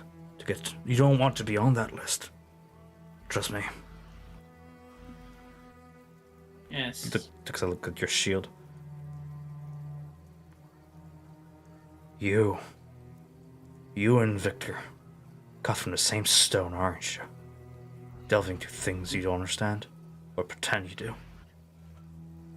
No. No, we're not quite the same.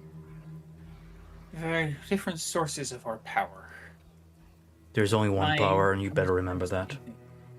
My master's line, that of House Valakovich, is descended from royal blood, you hear me? Rivaling even the devils. I answer the highest power.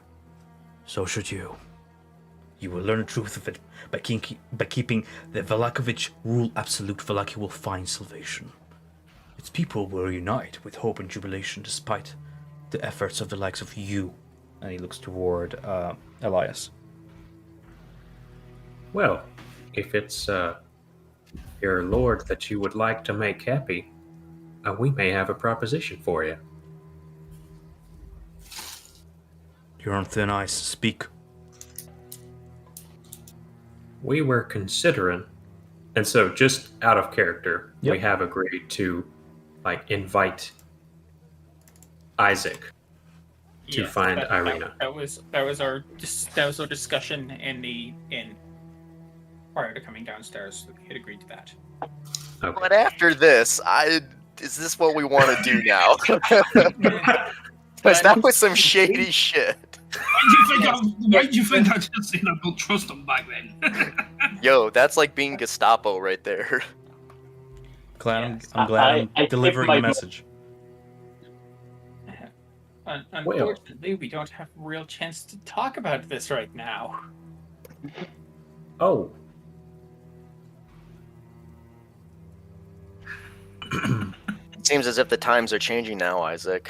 Whether it be through the actions of a mortal man or through divine intervention, the waves still crash against the shore every day. What are you on about? Perhaps something of interest? Hold on, now I gotta think about what the fuck I'm doing. Yeah, you do that. Seems as you guys don't seem to understand one concept. Some need more convincing, some by force. But all will learn to trust the Valakovich regime, so that Valaki may one day escape the devil's grasp and return to the forgotten world whence we came. And any malcontents that risk extinguishing hope and faith in the Burgermeister will have to deal with me. So don't even think of doing such foolish things again. Mine is not the attention you wish. Remember that. This is your last warning. Dominic over there didn't get the message. I warned him before, and he keeps up with his foolish ways. I feel this is it for Dominic. You don't want to follow in those footsteps. I couldn't help but overhear him talking about a prophecy. Get What out of your is mind. this prophecy that he believes in. Izek is now willing to discuss whatever heresy that person was screaming, and he just tells you to get it out of your mind. Okay. The sooner you forget about such speech, and the sooner you learn to just meld. Is that really so hard? Just ba sheep, follow the flock. Let the wolves run the place. Would you say that to Irina? I don't know what you're talking about.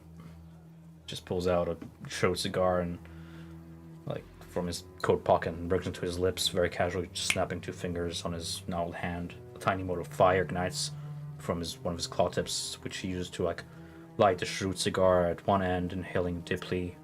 You kind of see, the cigar emit a soft amber glow. He exhales out a foul-smelling cloud of smoke and just blows it into your face. Don't know who this Irina is. Sounds like another sheep. And lions don't lose sleep on the opinion of sheep.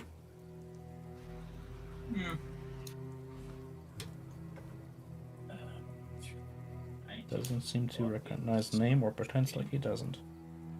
Yeah, I was gonna do a quick little dad huddle, but okay, never mind then. Feel free, I'm not gonna limit you, dude. Well, so okay, going back to this, could that warrant an insight though? Anything If can warrant I an know insight. You can if insight I check- know he has the dolls, but if he wants to pretend like he doesn't know the name, if I'm looking for a certain reaction, like with body language, could I get the hint? Without ruling, I can tell you that he genuinely does not react to the name because Irina is, after all, just a name. If you're prodding that vein, perhaps you will need to be what's her- closer to target. Yeah. Yeah, So- what's the last so- name for her? It's her house name, Koyana. Kalyana. I have so many notes I need to go through and clean up. That's fine. I will, Not running my AC for the sake of sound quality is killing me slowly. That's fine. You can do it, man. You can It's run fine. it. It's gonna sound like a jet plane if I do. It's fine.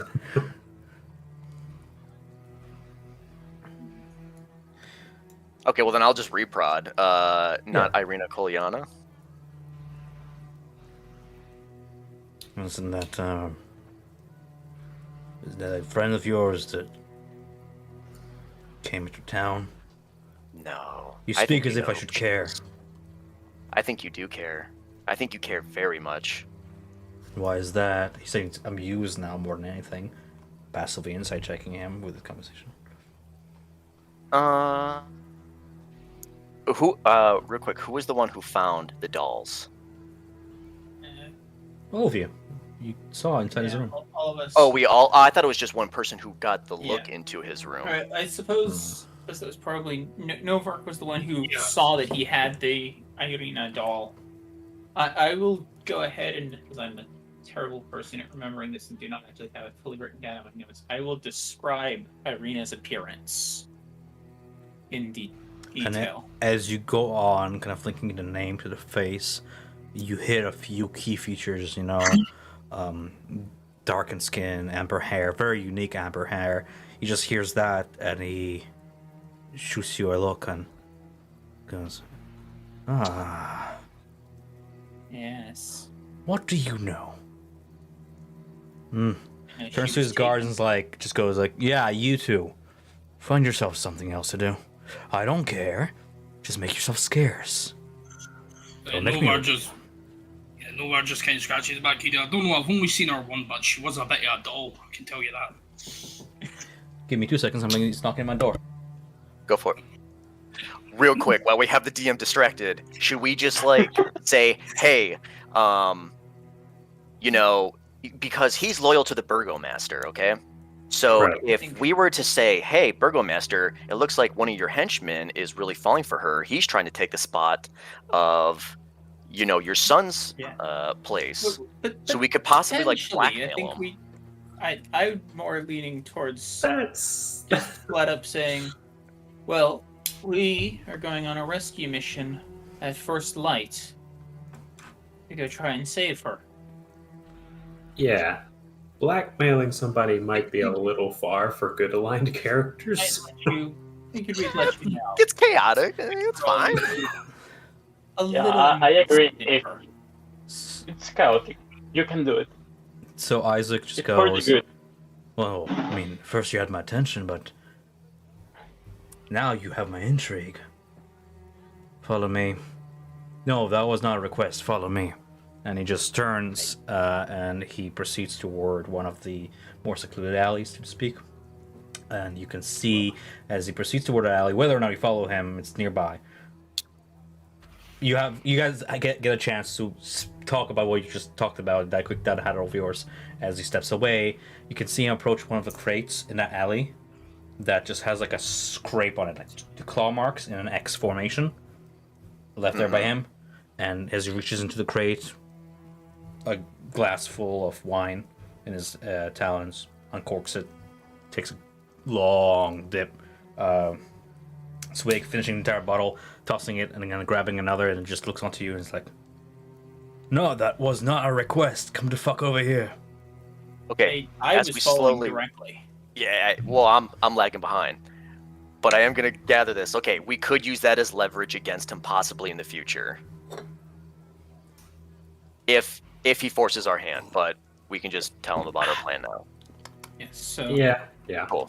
Okay, cool. Well, Irina was taken by some servants of a group of hags. We plan to go and try and rescue her at first light. Thought you might be interested in joining. Listening deeply in between chugs of wine. By the time you're done, he's already finished the second bottle and is on to the third. Seems to be his like average constitution that like he does. That's just his default state, always half in the drink. If you're speaking about the one I'm thinking about, I'm in.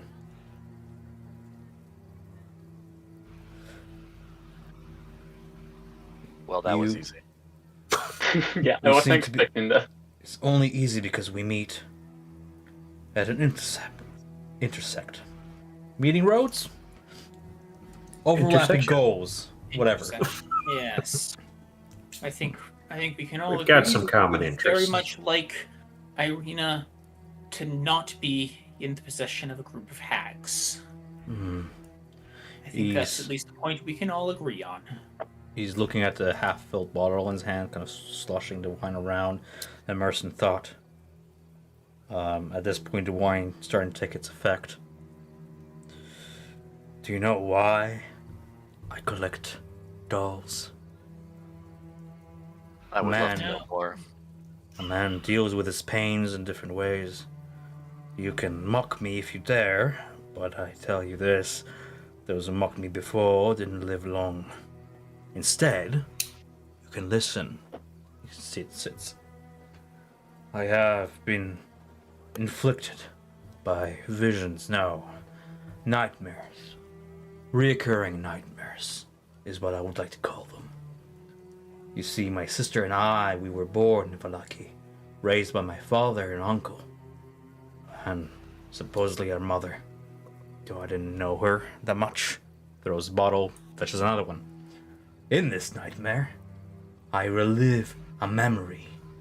We are walking back from the fishing trip. Over by the lake. My uncle hushes us to be quiet. A giant beast attacks me, bites my arm clean off. Even in the dreams, I feel the pain. Takes a swig. My father carries me back to town, while my uncle distracts the beast. The dream, the memory, ends here always, with my sister running into the woods, never to be seen again. My parents, succumbed to their grief, leaving me orphaned. I was abandoned, put onto the streets to be ruthlessly mocked. A disfigured cripple with no family. I learned to deal with such mockery, to silence their laughter. Of course, it wasn't long before they found the bodies, and as I faced the Burgermeister, the least I expected is what came next. Instead of punishing me for my crimes, the Baron pardoned me, took me into his home, gave me purpose, power, and I've been enjoying the comforts of his mansion ever since. Tosses a bottle, and now, amazingly, is into his fifth, I think. What followed were years of doing the Baron's dirty work, with nights spent drinking copious amounts of wine. It is the closest I've ever been to a good life. Uncorks it, takes a swig, takes a little pause to drink half the contents. You've never seen a man drink so much.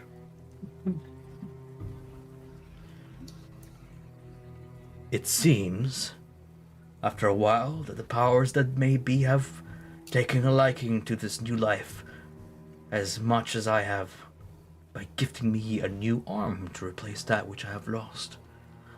But I haven't recovered that which I hold dear most. And the dark powers know it. They taunt me, shown me glances of her through the years, a faded figure in the void becoming more resolved and crystal clear as I try to reach for it, vanishing before I can touch it. I watched her lost soul grow day by day, holding on to hope that she lives still. And truth be told, I would do anything, kill anything, to find my sister. Either you're very, very lucky in describing her exact likeness, or you're toying with me. This will either end with you relieving me of my pain, or me inflicting a lot of it onto you.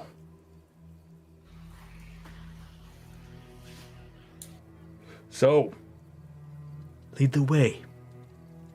Just let me finish this first. As he takes his time to finish the bottle.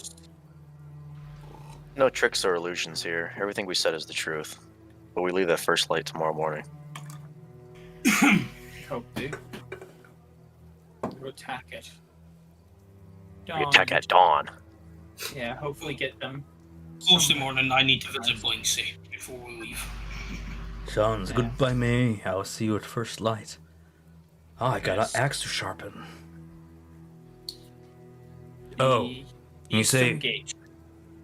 Yeah.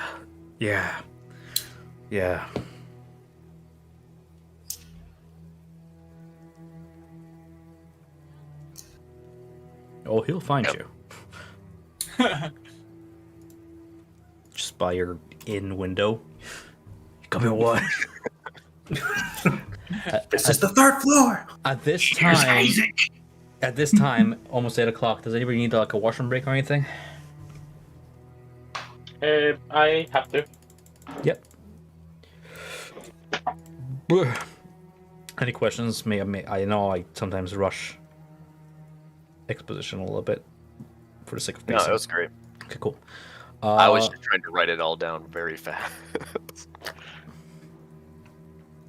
I like writing though.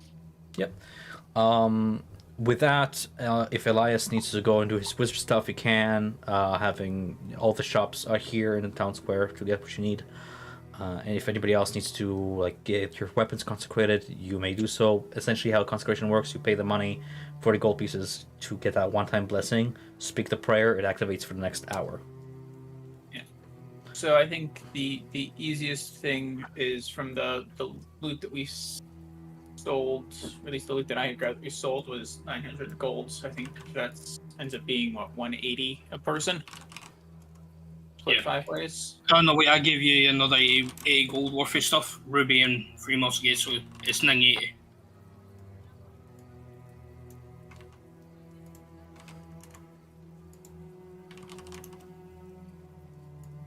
Who's holding on to the alchemist fire? We do have a flask of that. Did not. I do not have that in my inventory. I'll also grab that. I know we had it, I just didn't know like whoever may have taken it off. But would anyone like it? Or Tom, run your AC real quick. You can run it. This is my AC. Faster. Yeah. Okay, 180 gold piece. Cool. And then I missed what you had said. Yours, the stuff you would grab. Yeah, it was 80 gold worth. It was 3 musket, 10 gold each, and a ruby, which is 50. So that's 80 by 5. 60. And 60 by 5. No, 80, no, it's 80 by 5, which is 16 each. 16 Yeah, each. 16. Yeah, Okay. Excellent. 196. Haha, I have 420 gold. I have exactly 200. I don't have much I have to spend my stuff on. There's Yeah, adventuring. yeah. There's a shop for adventuring gear. There is a smithy. There is a glasswork. I will say, I eventually do want a breastplate. just I'll for the say sake that. of Novark not going in without his crossbow, You can leave whenever Blinsky finishes the crossbow, along with your 2 other orders. Hold the phone, I'm being called. You're good. Well, I'm gonna try to find the priest.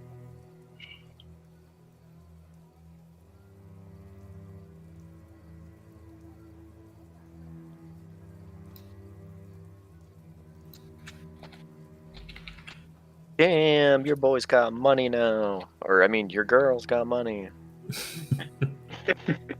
Gets money, immediately spends all of it Oh yeah. to learn new spells.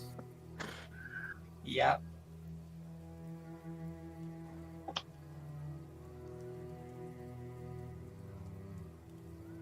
Oh, but to be fair, since you are spending a decent amount of money on those spells, essentially helping the group or anything, would you like any Compensation? of your share Okay. like reimbursed to help you out personally?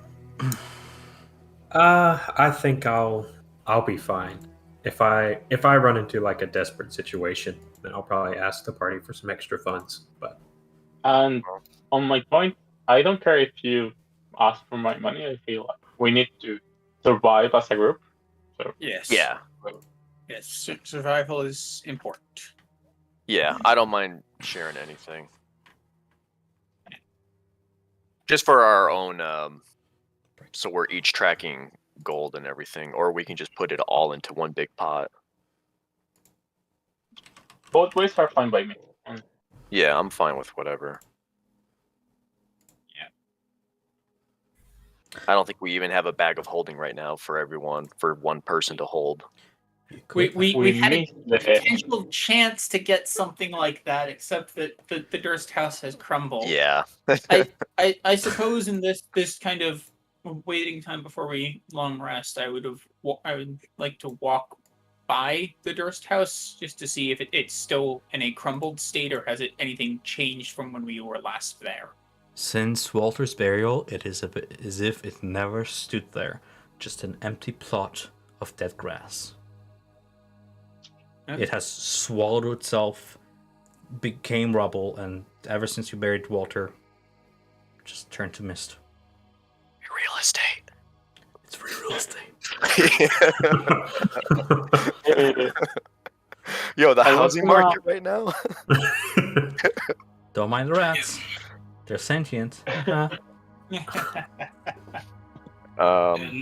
Margoda picks up some bolts for the shop and that. Hey, that's all. If you need the list of prices for anything, let me know. Among the many, It's 1 gold for 20, isn't it? Or 10? 1 gold for a quiver, yes. And you can pick up your new crossbow, I was saying, from Blinsky for the sake of expediency. If we're just long resting and there's no other interactions you guys we should do in this day, you can go ahead and rule those long rests. Yeah. I learned I that would you like- only recover up to half your hit dice on a long rest, not all of them.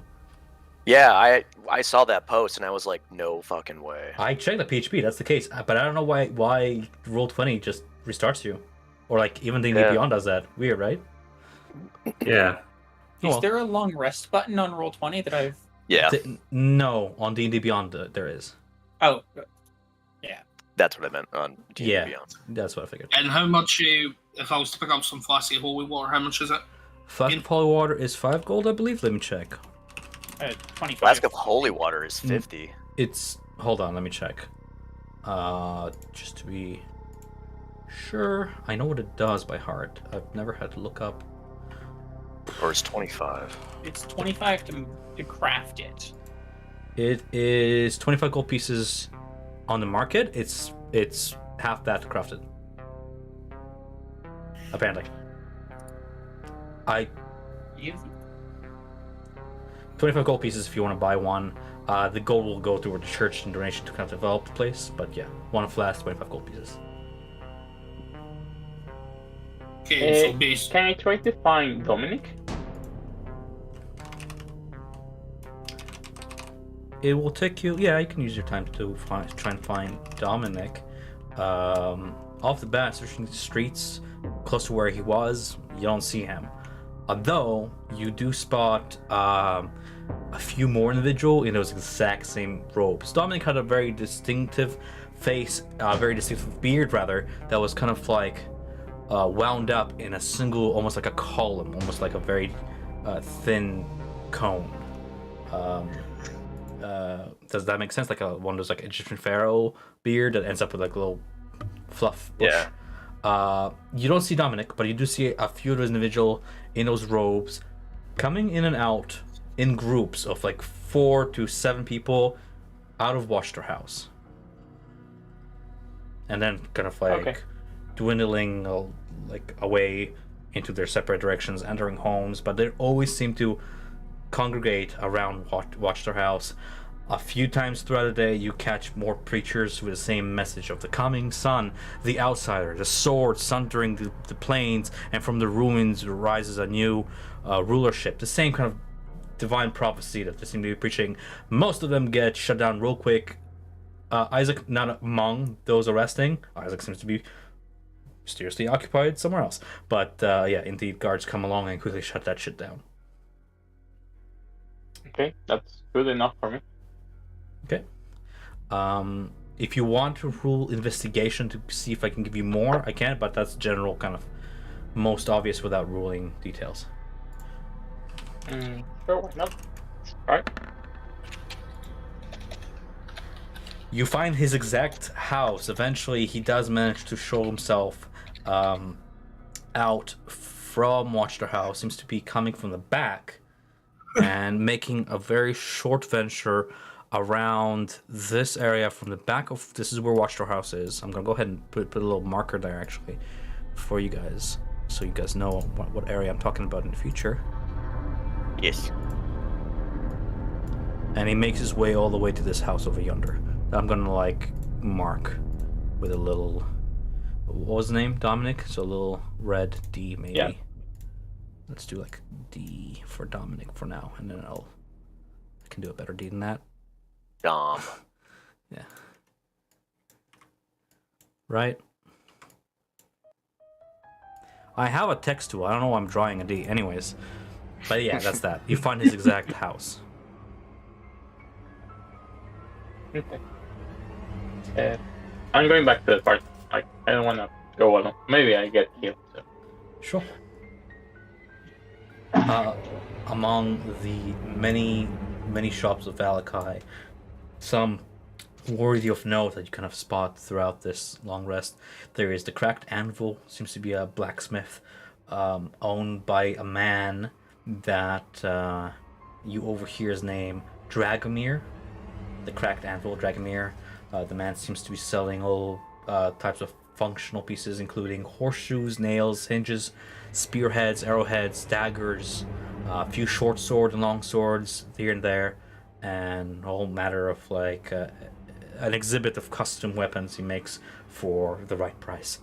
There is a tannery ran by a man named Lucresh Tannery, selling harnesses, belts, straps, anything of that has to do with leather.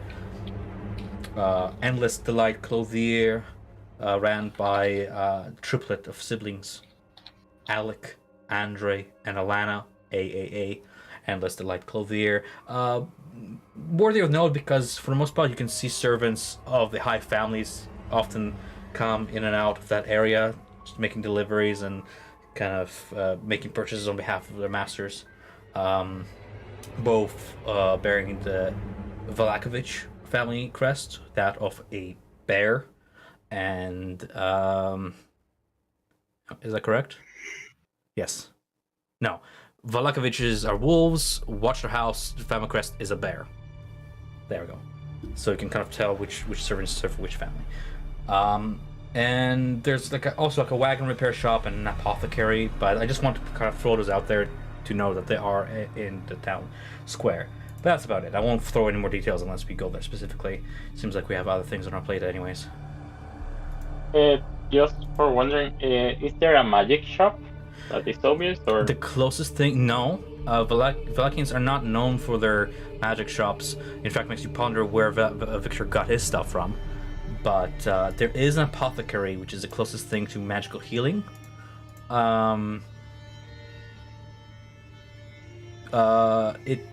It's mostly sorry, I'm looking at my notes. Owned by a soft-spoken man named Harkus. Harkus, the apothecary, seems to be selling some potions, mostly just tinctures, poultices, and remedies for healing. Some magical element, but like very low-level magic, something that like any beginner can do. The most there's that, and there's the church. That's the only like elements of like divine and or arcane there is to the city,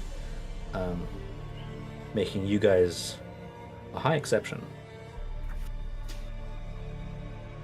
There's also the Vistani, but I mean, like, they're not in the city, right? Does that answer the question? How about this? Yeah. What are you looking for, magic-wise? That's easier for me to answer than, like, is there magic in the city? At the moment, shield +1. Nothing fancy. What? Oh, +1 shield? Shield +1. No, it doesn't seem like the armor smith makes any magical shields or armor. Okay. No rune work or anything, not in this city. You note, I would say from just previous notes, having read about the Ominist Inquisition, that they were perhaps the last to bring such artifacts into Barovia outside of Strahd himself. Barovia has not known high mages in quite some time, the only one among them being Strahd. But that's like lore, a little tidbit, nothing to do with this town. Anyway, moving forward, so we're not stagnating. Anybody else wants to make any other preparations, adventuring gear, mundane armor and weapons, anything you guys need to spend your gold on? I think the last thing was to visit the church. I'm gonna buy a split armor. Splint armor? Splint armor is bought readily made from that Cracked Anvil shop. I'm just looking up the price of how much you want to spend on it. I think it's 200. Let me check. Because my compendium doesn't tell me price, but D&D Beyond does. It's 200 gold pieces, indeed. Yes, it possesses disadvantage on stealth, so please remember that, because I won't. It requires 15 strength to carry, which I think you're good for. Yeah, I'm good. And brings your armor class to a solid 17. No dexterity mod, but that should modify it when you drag and drop it from a companion over to your sheet that said it. Weighs 60 pounds. 200 gold pieces. Go ahead and do that. I'm gonna sell my armor. Yeah, you can. It sells for half the price. Whatever your armor is, you can go ahead and. What's your armor? I think chainmail. Chainmail. Chainmail sells for, let's say, 40 gold pieces, to be generous. Okay. Metal is precious around Barovia. They will gladly either resell it or reuse it. Dragomir is more than happy to take your gold and your armor. Okay. Just reading to see if you're missing any content in terms of the Cracked Anvil, but I think side quests involving those kind of NPCs can wait till we're finished with our main side quest. Don't want to overstack your plates and then everybody forgetting stuff. All right. Anything else? Cool. I'm just asking because often in my other group, they'll go and they're like, "Oh fuck, I should have brought rope," and I'm like, "I asked twice," you know. All right. Yeah. You know what? Question: does the blessing? I think I'm gonna go ahead and get a blessing on my warhammer. Sure. Consecrating your warhammer for 40 gold pieces. Father Lucian spends about an hour with his ritual. And yeah, just a short prayer to the Morning Lord is all it requires. A show of faith, true faith. Yeah. Mm-hmm. Okay. Okay.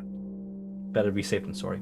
Lock on your vengeance. Yeah, I don't expect to use it, but always better to have backups. I say use it. If she's in the clutches of monsters, you better get those monsters I dealt will with. ignite. I'll kind of hold the sacred flame glowing in my hand. I tend to trust in Salin's light more, but backup is always useful. And remember, if things get out of hand, do what most of us would. Run. Don't die a hero. I work in those graveyards. I see those names. I bury those bodies. Yes. Don't be one of them.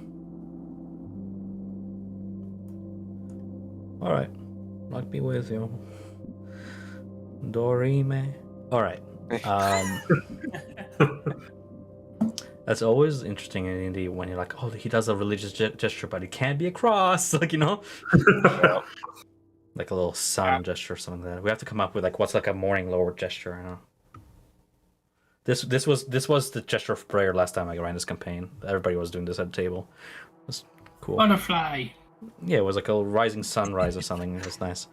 But yeah. All will be well. Yeah. Alright. With that, consecrated, bot, you meet in the East Gate. Sunrise Gate. Yes. Sunrise Gate. Alright. As promised, Izek is there. God damn it. What's up? I was gonna say who. Oh wait, what happened? No? Hey, We'll rejoin. Oh. What's up? Okay. Who's taking the ring?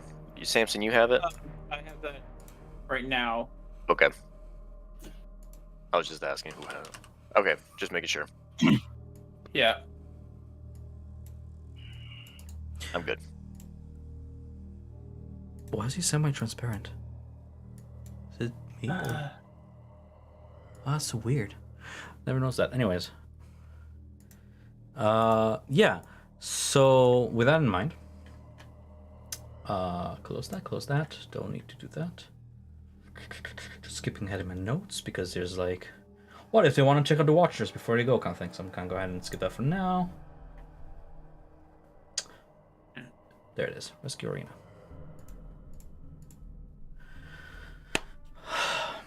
The Old Village Road transitions here as you begin your venture from a lazy trail that hugs the mountainside to a winding path through the Balnog mountains that ascends the fog spilling down onto the sloped roadway.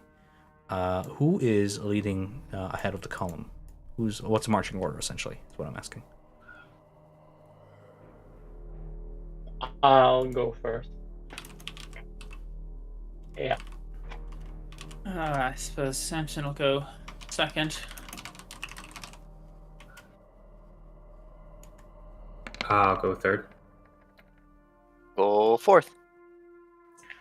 Navarre will be on the back. The colonel behind him. Okay. Where is it? Player handouts? No. Session 0. There it is. Random encounters.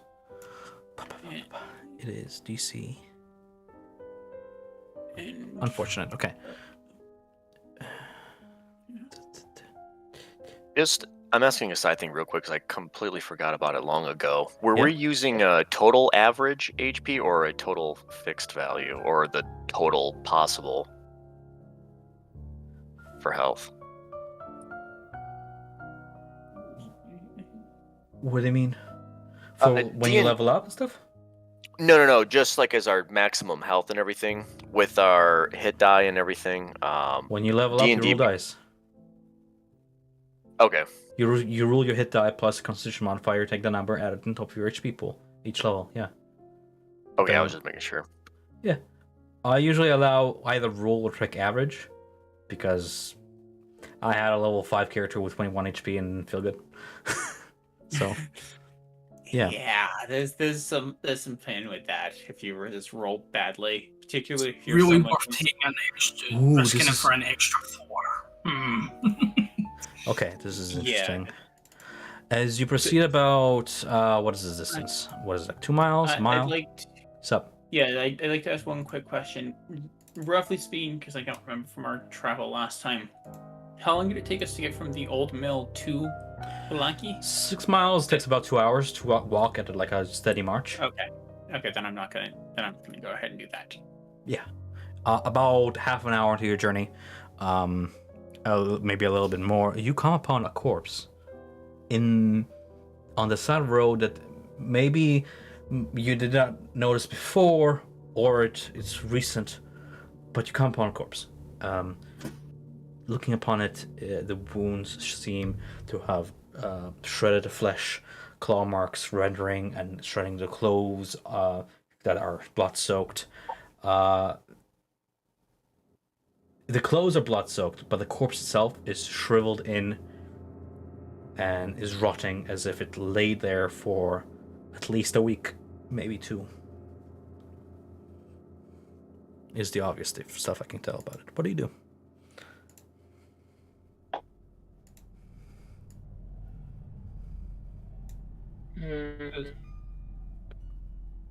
Everybody on guard? Why is it? Says Izek. That body was not here when we came in, and something about it doesn't sit right. I don't think you can sit anymore. Yeah. I will move to within 30 feet of it, and I will use telekinetic shove to try and turn it over, just kind of roll it 5 feet towards me. Rolls in the mud disgustingly. The arm kind of comes off, no longer joined together as something ate at it. The rest of the body rolls over. Looking at the clothes, they seem to be oddly familiar. From oh so long ago, they seem to belong to a common messenger. A common messenger. The common messenger that you saw several weeks ago. Do you recognize them? I'm guessing we do. Yeah, but I'm... Way back when we first entered Barovia. The exact same clothes. And judging by the body, the exact same proportions. I want to try to see if there are tracks of something that could have carried him. Something big. Looking around, go ahead and roll me an investigation. I don't think you guys roll enough. Let's get that started. Obvious in there were some form tracks, but the recent rain has washed most of them away. You recognize some of them to belong to wild animals that prowl the woods, wolf paws, a few other scavengers that may have feasted on corpse and moved it. Although you would doubt that a wolf pack would move the corpse so far away from its original location. There are no human boot marks. Just any other tracks you might see is the constant back and forth wagon marks on the main road, but this body's a little ways off. Is there no drag marks or anything like that near the body, like for where it's being pulled? A bit, but it seems to have been like shuffled to and through as it was literally feasted on. The last we saw of this guy, he was dead far from here. It's on the other side of village of Barovia. Further still out than that. That's concerning. Suppose we should probably... Suppose the question is, do we investigate or do we keep moving? As of now, we don't really have the time. We have to keep going. Not much we can do for a dead man. Yeah, the only concern I have is if we're exposing ourselves to attack from behind. But I suppose keep moving. The corpse lays in a patch of the road that's can be seen from the road, not like in the bushes out of the vision of others. Not a place you would put an ambush at. At the side of the man, as a messenger should, he has a little pouch, satchel, for delivering whatever he was delivering, that has remained untouched. Still closed and not exposed to the elements. Perhaps the contents within have been spared as well. I will go ahead and mage hand that up and away from him to me. the strap, already rotten, kind of snaps off his shoulder as the bag lifts up.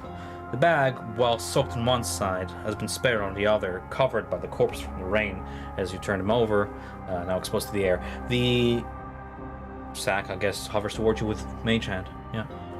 Here, I'll bring it all the way up to us. Within, And go ahead and open it. within is a leather sack containing some coin and a letter sealed in blue wax. Unharmed by the elements, miraculously.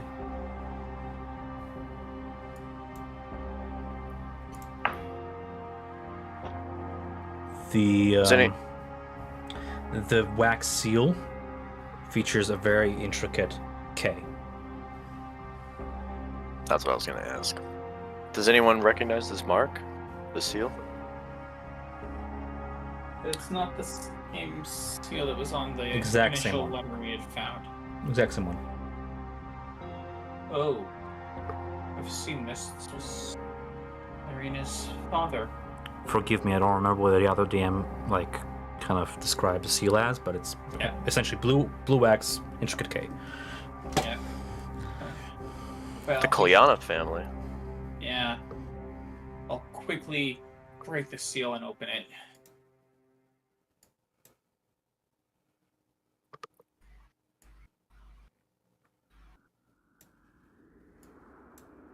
Do you want me to read it? No, go ahead.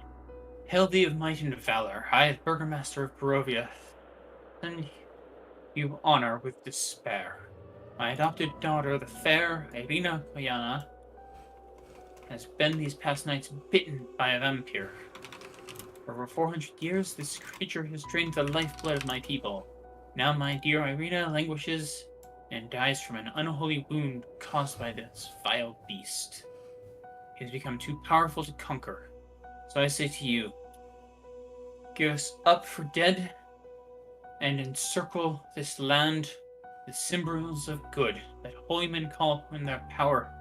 The devil may be contained within these walls of weeping Barovia.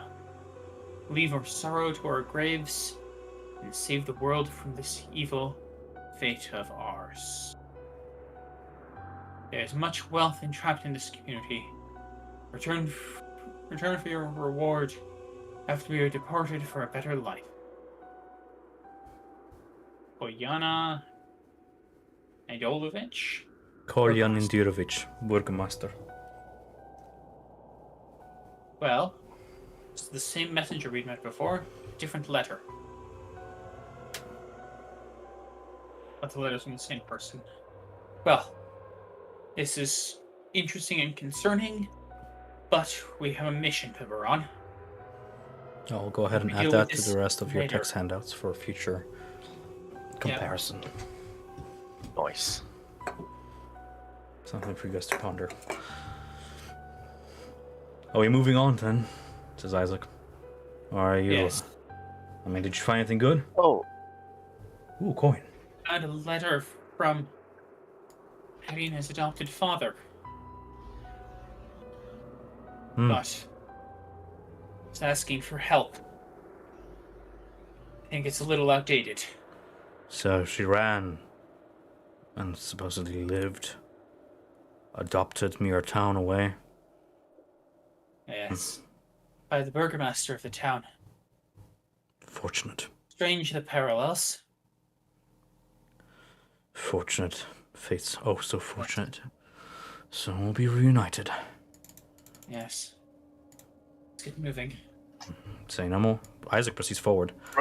real quick, So- Elias, you said earlier you were working on a familiar spell. I'm not familiar with that. No pun intended. But Lose inspiration. no. But was there anything that you chose that could help us with scouting, possibly? I mean, I'm right back here, dude. Elias, you're muted. Ah, that explains a lot. Were you talking I was the gonna. entire time? Oh I man. was sitting here like maybe he is busy. I don't know. Like maybe he's not. No, I just forgot I was muted. Yikes. Okay. Yeah. So one thing I wanted to do before we left the city is. Okay. Fair enough. It's all about that sitting there, familiar. like, okay, anybody else wants to do anything else? Fucking Eli's screaming at the mic. Like, me. Yes, up. Retrospectively, sure. What No, did you want to do? we talked about it earlier, so I Yeah. figured we were like, Yeah. oh, we'll just, this happens, I guess. Oh, I'm not going to talk to you but- because you were muted. Yeah, go ahead. But I was going to go to the church and use the brazier to summon a familiar and Okay. get a vial of holy water. Vial If of holy possible. water, 25 gold pieces. Brazier you can use for free because you already have the spell components. What's your familiar like? So, sort of rising out of the flames of the brazier at the end of the ceremony, you see the head of an owl just kind of poking out from the ashes. Oh, there you are! Flies up to Elias's shoulder. This is my friend Dane. I keep him around every now and then. Comes in handy.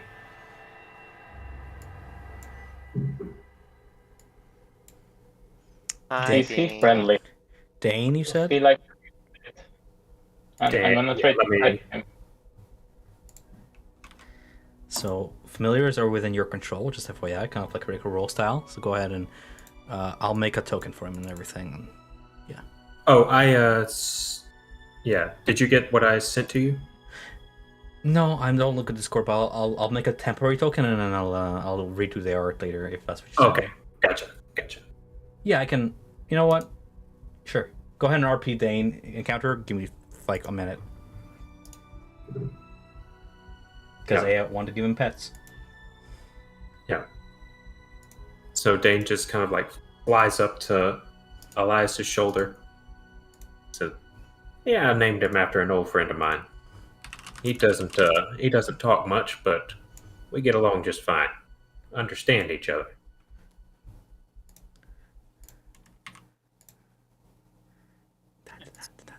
And with Oops. but with curiosity, is Dane an actual real owl, or is this something different?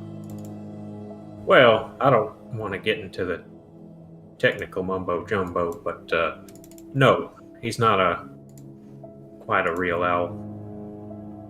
Familiars work by they're sort of the incarnation of spirits from a different plane of existence, taking form in our world.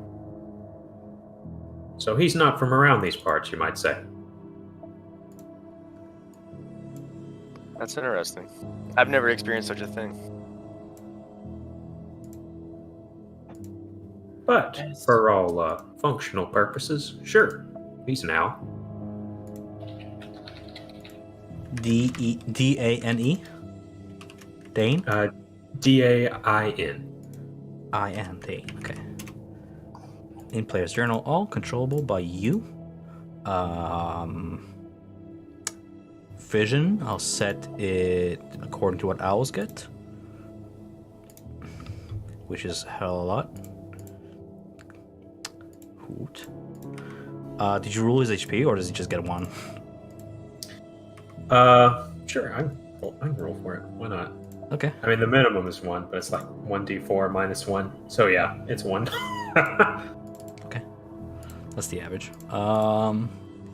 Vision, yes, and the vision of owls, if I remember correctly, they have keen hearing and sight. 120 dark vision. Okay, 120. Can do. Night vision, 120, fading at 60. Dimming, not fading. 60. With, let's make it... Well, it's like the cone of vision of owls. It's like... I'll just make it gray. It's fine. Yeah. Cool. That should work. And then you want your HP on your token. Of 1. And then a armor class. And that's done. Dane should be visible right next to your character now. Okay. Cool. All right, I'm not gonna spawn him on the map because that's gonna give you more vision. That's gonna give you 120 miles of vision. But yeah, I'll spawn him on the radar map. Yep. Cool. Neat. Fair enough. All right.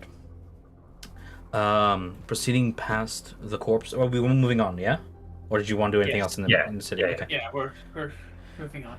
As you venture further away from the heart of the valley and the walled town of Valaki, the sound of Lake Zarovich fade behind the dark waters, fading into the mist as you turn around the mountain and I can go up for a random encounter. Cool. Awesome. The rest of the journey, thankfully, is uneventful in terms of, I will ask one question as we're approaching. How light out is it? It is a new day. You set out around the same time as Blinsky told you the crossbow's going to be ready, so it's like 3 p.m. now? Just afternoon? 15 bells? Okay. Cloudy skies. It's not. Yeah. So it's not dark at all. No, it's not sunlight, but it's not dark, no. Okay. Yeah. Rainlight, as Matt Mercer likes to call it. A branch in the road here leads to a promontory, atop which is perched a dilapidated stone windmill. Its warped wooden vanes stripped bare. I believe I have a picture of this place for those of you who have never been to the lovely old bone grinder mill. There you go. Just a little visual for yourselves. In fact, why don't I, as you guys still approaching it, but clearly seeing what you'll be seeing now, I'm just gonna put us on the map. This is gonna be interesting. It's gonna be an interesting perspective. We're down here. This is you guys, and there is Dane right here, wherever you want him. Little Dane. He is size tiny, so I'm gonna go ahead and make his token like this. But you can move him. You have control over him. And that's the handout, and that's the mill. Yep. You see a decrepit wooden platform. Oh, sorry, I'm jumping ahead. Dilapidated stone windmill is warped wooden vanes stripped bare. The onion-domed edifice leans forward to one side as though trying to turn away from the stormy gray skies above. You see gray brick walls and dirt-covered windows on the upper floors. Some of the windows are shattered and the bricks scorched by fire from previous encounter. A decrepit wooden platform encircles the windmill above a flimsy doorway leading to the building's interior. Perched atop the dome roof is a silhouette of a vampire spawn, her hair flowing in the wind and her eyes glowing an angry red in the dim lightness. She watches for anybody approaches as you and Izek kind of crouch low just on the edge of this clearing from the tree line. Essentially. What is your approach? Well, having seen how say, well, she's the one who took Arena. So. Well, then perhaps she'll be the first to die. Oh, we ain't sneaking up there, that's for sure. Yeah, we're not sneaking up there. Not particularly quiet. Even Well, in general, the moment We that couldn't clearing. sneak up there. So are we like in a wooded like tree line, or are we just like in the open? Wooded tree line. Okay. Everything's open for moving forward. Yes. I hope the Yeah, picture it's- does a little bit of justice. Can you guys Yeah, that's what. Yeah. Yeah. And I'm assuming it's something in like the 60 to 100 foot range to from the tree line to the mill. 100 foot would be fair, yes. 100 feet. Okay. Well, not really sure if we have good options beyond just walking up and saying hello. 'Cause Well, I suppose we could potentially try and pick take shots at the vampire spawn, try and draw her out. That might be beneficial to us. Well, I thought that this is why I called my friend over here to help. Ah, I could have him fly around a little bit, see what he sees. Let's just hope owls are native to this land. I think it's fair to say that you've seen your fair share of owls, bats, Thank and Christ. ravens, that there won't be out of place. Lest Elias makes it so.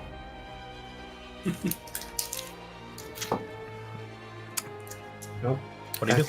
I think I will command Dane to go fly up to the lowest level window, have a look in, and report back what he sees. Sure. So as we're gonna do this, I think you have shared vision with him because he's in your control. Let me know if that's not the case. If I put him here, do you? Ooh.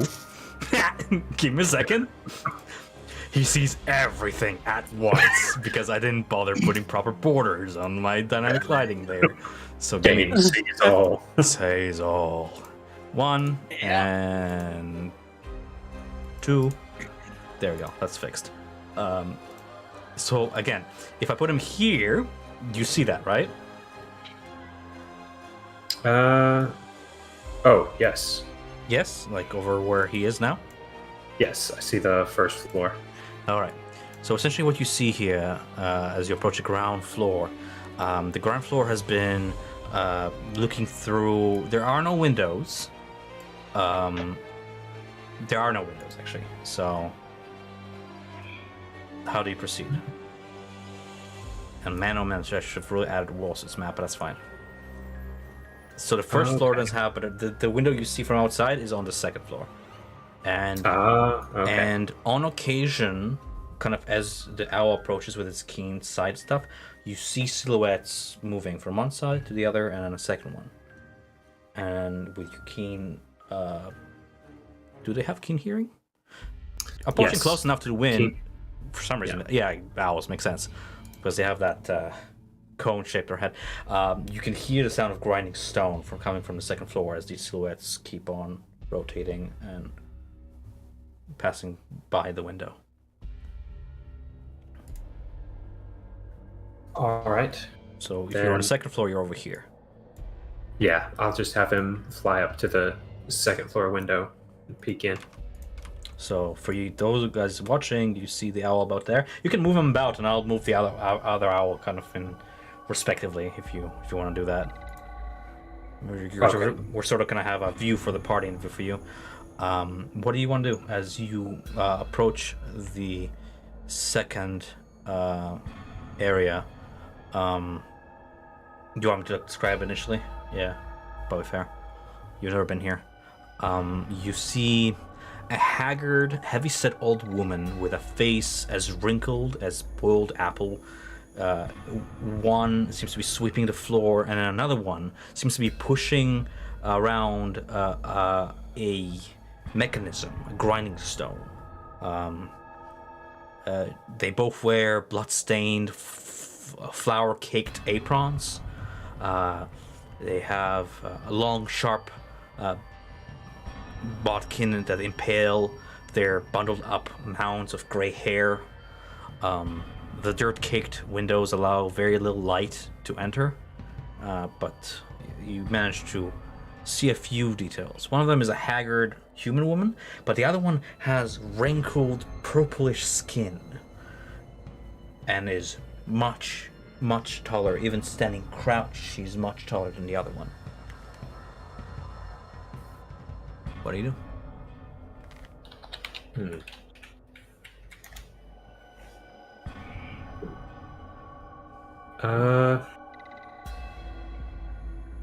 I'm not going to keep Dane in one place for too long, so Mhm. I'll have him fly up to the next window.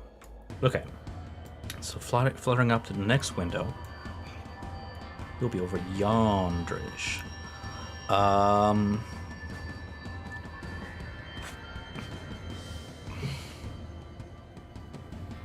All right. So is this the third floor or the fourth floor? This is like the third floor. Okay. This domed attic is. That's not correct. Hold on, let me read this because this is my descriptions are from First Encounter. So let me just translate, okay? Fuck it, we'll do it like you see a third haggard figure, hunched over a sleeping figure on a bed. There are small cages in this domed attic, and a central pillar that you can see rotates as the mechanism below is rotated.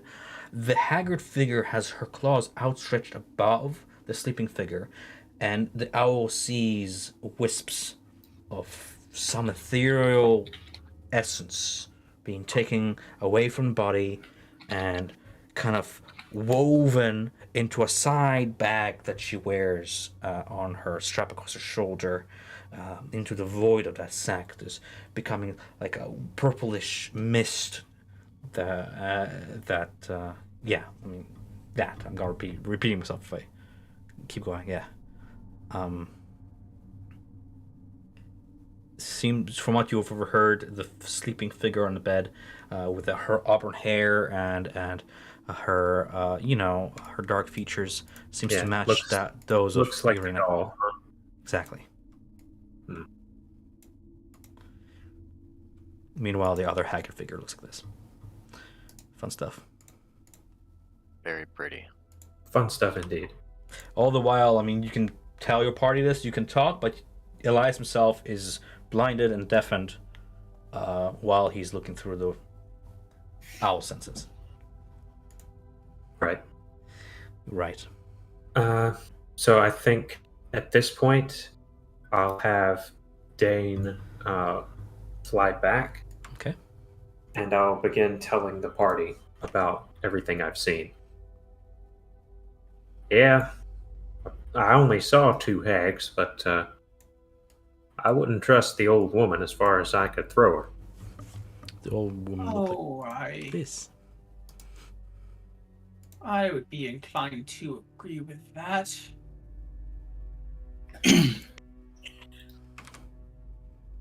So that makes 2, possibly 3 hags, and the vampire sitting on top of the building. Yeah, the moment we have that clear and work on it, be fine. And whatever might be on the first floor, because I wasn't able to see into that.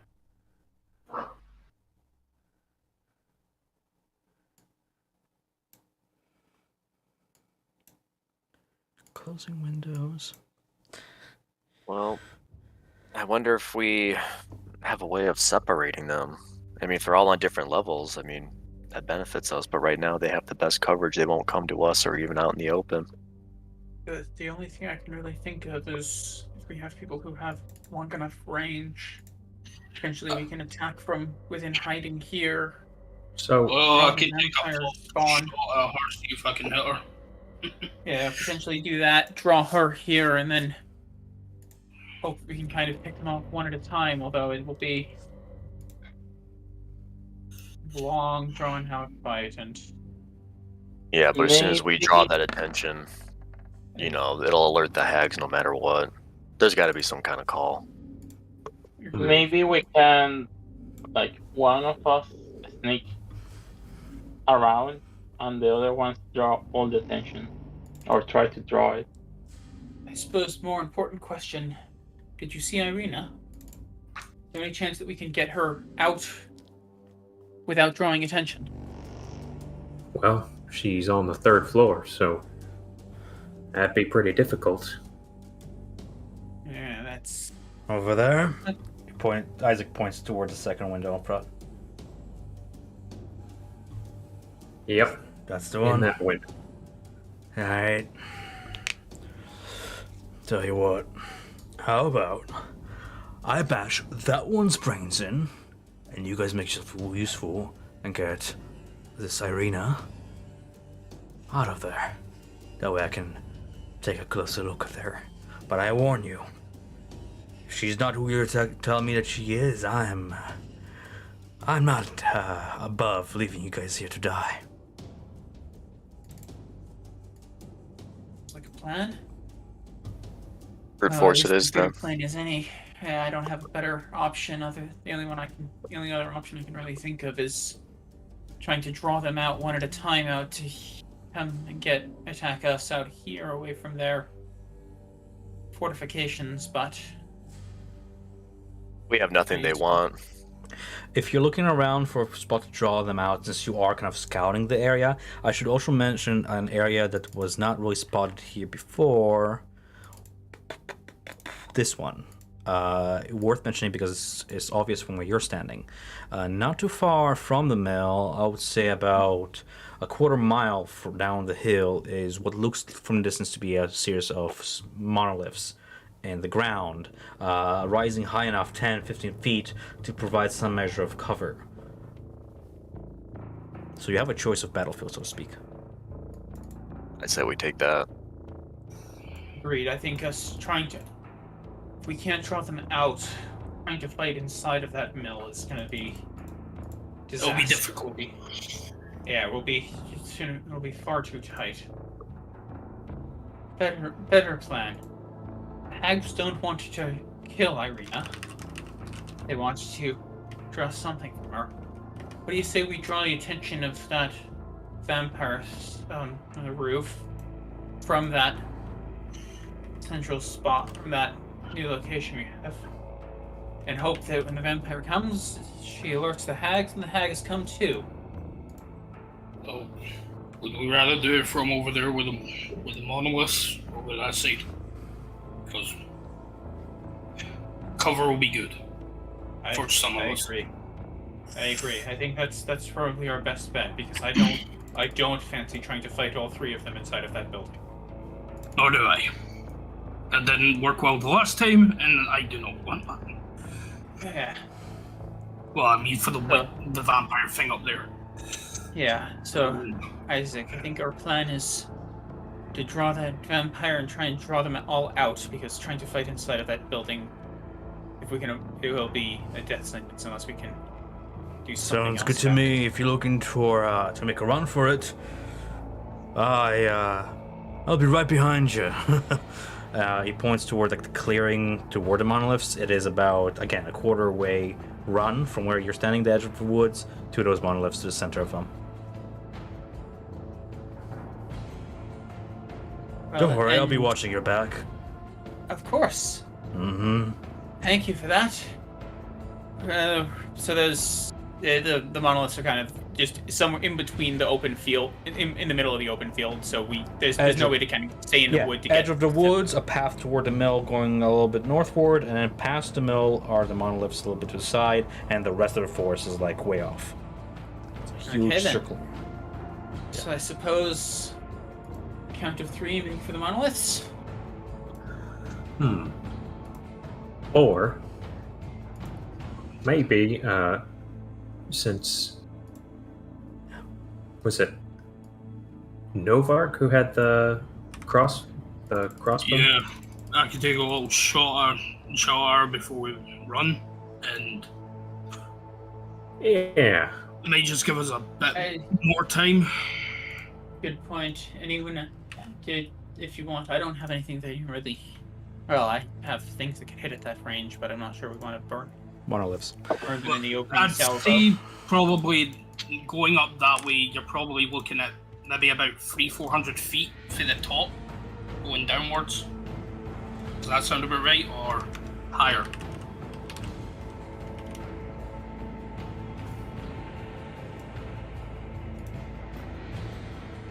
Are you asking me? Yeah, so basically, her being up the top there, like the distance for us to her would be about 300-400. Yeah, easily 400 feet, yes. Yeah, Not so, 400 yeah, feet, but that's within your range of your heavy crossbow. It is, after all, a sniping weapon, yes. Yeah. Then If you want to get her attention, that's probably the best way. agreed. Now, the way this is going to work, because when I engage, is I'm going to have you roll stealth, a group stealth check that I'm going to average. Or if somebody beats it, I'll allow... Actually, anybody who beats the vampire's active perception as she's looking for any danger will be able to do a surprise round. Otherwise, we just roll initiative normally. Okay. Yeah, essentially.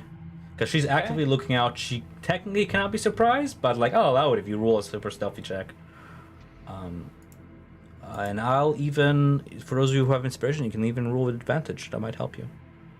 Or use your guidance and shit. Is guidance a cantrip? It is. I Guidance was is gonna a cast cantrip. it on me. Jesus Christ. Guidance is amazing, Yes. and outside of combat, you should be using it for every cast. I was gonna say, I would. So- So, All right, so I can guidance. I Who needs it the most? I will was be gonna say. guidancing myself. It requires concentration, no, right? Yeah. It does, it does, but but it's I mean, only a cantrip. yes. Yeah, but you're gonna use it immediately. You're gonna use it so- immediately, so make it count. There's my Stealth. So I'm gonna say that stealth of 3. as soon as you leave that tree line, she's gonna spot you. That you're just gleaming armor, shield, runes upon it. You're just bait. Oh yeah, Samson is not stealthy. Sometimes you want to fail though. Sometimes you're like, yeah, I want to be bait. I don't want to be a bait in this stealth way. Like, doesn't even see you. All right. Yeah. Izek is not rolling stealth. He's not gonna bother. He's not the one for stealth. Yeah. All right. Yeah. If you want to take that sniping shot, go ahead and roll me stealth to see if you get to do so before she actually If with 16s guidance. Even are- that. Even then, 17 versus her, shoot really high. You align your shot, and you see her eyes glare up. Go ahead and roll me initiative, unless anybody else has an ambushing round in mind. You'll get to shoot first anyway if you get higher than 13 initiative. It's just that no surprise round, unfortunately. Yeah. Bullet. Yeah. And as we all roll initiative, I'm gonna go ahead and put on some good old combat music, shall I? Fuck's sake. Fuck. I Oh, roll without the token. Should I roll again, or you take the 7? What? I roll without pressing the token. Yeah, roll again. Shall I roll? I'll put your first rule in there. Okay. What time is it? 9 o'clock? How are we feeling, by the way? 9 o'clock. Do we want to call it here, or do we want to keep going? Combat might drag out a little bit. We can Yeah, do yeah. a little bit of combat, but it's up to you guys if you even want to keep going, because it's been 3 hours. I feel like I know for what I have planned, it's going to be a lot of stuff going on. Would at you once. rather just resolve combat next session, essentially, is what I'm hearing? I think Yeah, so. That would be my vote. What do you Yeah. guys want to do? I'm fine with that. Yeah, I'm fine with Yeah. that. 'Cause, Nice. yeah, it will be I get the strange feeling that it is going to be a very long and involved combat. Or it is going to be a very short combat. And I think Let's hope it's not a short combat, because I don't think Can we just that's not a appreciate good omen for us. that as much as we achieved this session and it was been fun, can we just appreciate that we essentially just walked around town for 3 hours? Like, Oh, yeah. I'm And fine with we it. walked- It's fun. And we though. walked to the bone grinder. Yes. Yes, indeed. And we found an interesting letter that was like, huh. But, yeah, what did you rule for initiative? Because I'm going to keep this initiative for next session. Oh, you can, I think you can change it yourself. You roll a 7, right? Yeah, 7. So Well, what do we have I here? got Does he 7 manage plus. Samson Connell? Nope. I've heard you ruled really low there for initiative. Novark Yeah. doesn't Yeah, and- manage to shoot first. All right. Han Solo doesn't shoot first. Okay. And unfortunately, I realized only after initiative started being rolled, it's like, oh, I should have given him Vigilance Blessing. Because Samson doesn't care about going early in this. Going early in this does give Samson no real benefits. I can't touch her until he gets much closer. I already made a ruling. I would have been like, we can retcon it if I didn't, Yeah. but we already did. But this was fun. Oh, yeah, I'm looking forward to next session. That's probably going to be a lengthy combat, but we're going to make it flow real nice. Especially since I have like a whole week to plan it out. I have this Yeah. book right beside me that I was going to reference Like, I fucking love this thing. It's called Monsters Know What They're Doing by Keith Amon. And I have it, like, the page saved to, like, hags. To be like, what should I do? Because there's a whole, like, 5 pages of, like, hag tactics. So now I have a whole week to read that. Yeah. Oh man, my players hate it so much when I make the monsters smart. You have to. Yeah. Otherwise, yeah. Yeah. Yep. why Intelligent am I monsters will very, very quickly wipe out parties. Yep. Travel time I said was 2 hours, so it is now 15 bells. It's managed to me because I like time flow. It's nice to know how much time has transitioned, because especially when we had like Arena stay here for all this time, things happen, right? I'm gonna go ahead and screenshot that initiative order just in case we lose it for next time. And put it. Fine? Oh, wait a minute, never mind. I'll put it here. That way I don't lose it. I'll put it in DM actually too. Also, So guys, I have to run. But I'll keep on the chat. See you next week. yeah. Do you mind staying for 2 seconds before you go? I want to show you something. I just didn't want to do it in Oh game yeah, sure. because it wasn't relevant. But remember that puppet you purchased last session? I was Oh, browsing I was browsing like Reddit and stuff, talking to other DMs. Anyway, somebody drew it. So good. That's it. I just want to show that. It's funny. That's Strahd, right? Yeah, that's essentially the puppet Strahd that. Yeah. I was like, if you don't buy it, then I'm gonna have like Rictavia buy it and just use it in one of his puppet shows. But yeah. Mac, you messaged me. Yeah. It was just about the character sheet. We can I do that forgot now if to- you have time, or like later this week. It's no Later rush. on is, since we're finishing, I can get 6 hours sleep instead of 5. What? Sorry. I can get 6 hours sleep instead of 5. What? Okay, I really like that drawing. I'm gonna... It's only tomorrow that I need to wake up early because it's Oh the yeah, first no, that's time going fine. to- Yeah, that's fine. It's the first time I'm going to the campus, so it's like. Yeah, that's Then fine. after that, I get 8 Ah. hours. It's like. Man, you have to travel to campus. I'm not envy of you. Yeah, it's about dude. I need to get a train to go to my campus. We're like petitioning to have winter term online too. I don't. The longer this goes on, the more the better. Most of my stuff is online. Like 2 of the 4 days are online, but Monday morning I've got 1 class. Okay. Neat. I'm glad that website worked. I don't know if you guys. I don't know if it was okay with you guys, but I'm glad. Yeah, it was good. Yeah. It works. Yeah, it worked. I might use it in the future. Maybe I'll figure out like another thing. I don't know if they're hitting all Discord bots. I would imagine they do. But I mean, this works. I'm not sure. I've been using Hydra. Which is a bot.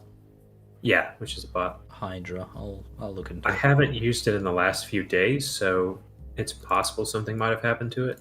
I'll Right. need to test that out. Man, I love it when like side characters become like the party's like, we should like talk to this guy and like, you know, get to know him more. And I'm like, okay, improvise a backstory for him now. And then like, Yeah. and like I'm sitting here sweating like Strazni. How can I make him interesting? Make him the brother of Irian. There you go. Like, and I was like, and then like you just mold them as you go along. And I'm like, oh, this guy's gonna become like a main character, isn't he? Like, Yeah, but it might be sister, but that doesn't make it any less creepy that he has dolls. I mean, everybody has flaws. I love flawed characters, right? And dolls and I mean, yeah. I mean, he's a fucked up man. I love Dane, fucking precious. But yeah, we'll see where this goes. You guys were right. There are complications with this, but we'll figure it out as we go along, right? It's more story. It's better. Yeah. I'm cool with that. Strahd has competition. We'll just play the Bachelorette or something. I don't know. But Or we can just set Samson up there and get it over with.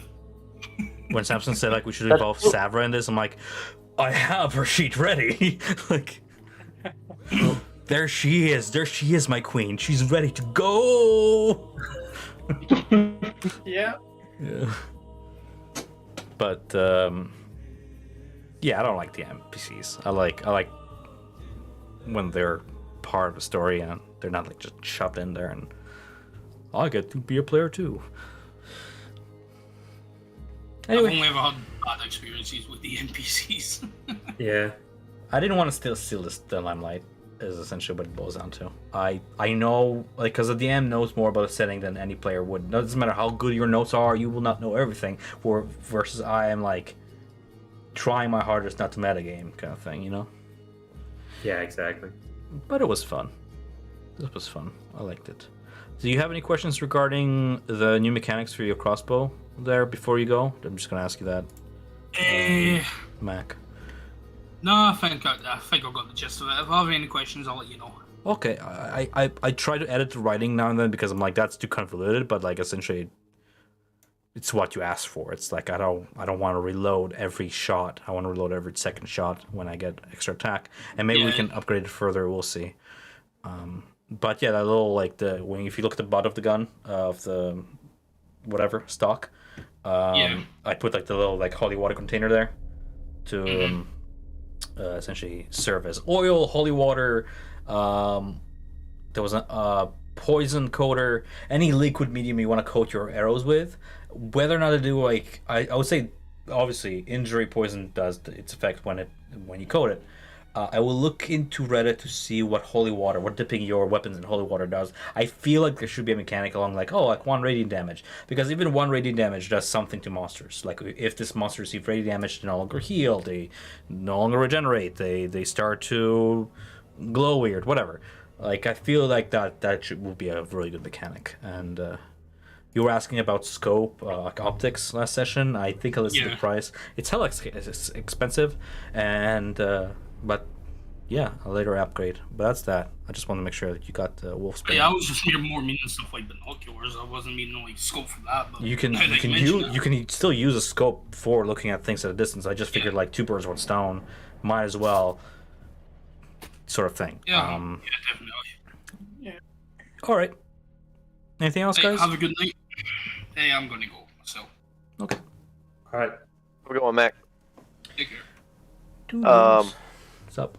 Is it cool if we build you kind of like a wish list or something? But if we find like household homebrew stuff, we'd be like, hey, like I found some cool stuff. Maybe my character would like. I want to run it past you. If you ever decide to put it in, I would say absolutely, like push it my way, because I mean I can't approve something if I don't see it, right? I can't promise you. My experience with homebrew is biased because I had really bad experience with homebrew. Yeah. But I would say absolutely push it my way, and I'll see. I mean, like obviously, I'm here to make it your adventure as well, not just me telling you guys a story. For sure. All right. Oftentimes, people who homebrew stuff either make it overpowered, or more often they just make it redundant, meaning that like, okay, this is cool, but it's essentially this, like it's already in the game. Sort of. Yeah, I was gonna say in. Your interpretation can be like, okay, well, this is overpowered, but how about we scale it this way? And cool. Oftentimes it's just a power creep. Like I saw, like, slippers of anti-gravity, and I'm like, it's just slippers of spider walking, but also does this for the same commonality, for the same common rating. And I'm like, it's just a power creep. And if it's just a power creep, you can have it.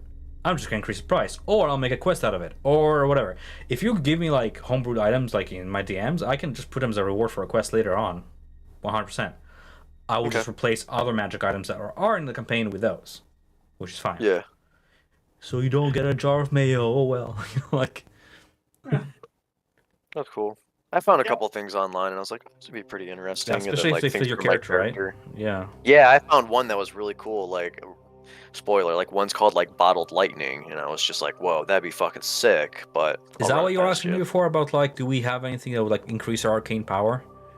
No, I wasn't really thinking like mechanics, and I was just kind of like, oh, well, like if martial characters can get like holy weapons or do all this, I'm like, what can spellcasters do? I'm like, I don't know. It's essentially downtime activities. You can train, you can upgrade your weapons. I add more options besides the ones in Xanthar's guide. But I mean, like if you're looking to like learn a spell, that's leveling up, right?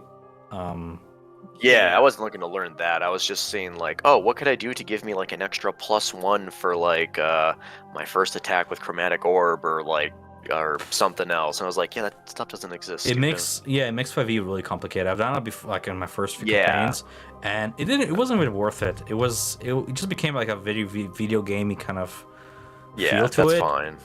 Versus like I can just give you advantage on a situation if you think of a way to give yourself advantage, which is not you don't have to level up for that. You can be very situational about that. You know, if it can be something as simple as like I drench the enemy in water first and then I hit him with lightning, and I'll be like, okay, that's gonna be advantage to hit. You know what? Because that's cool.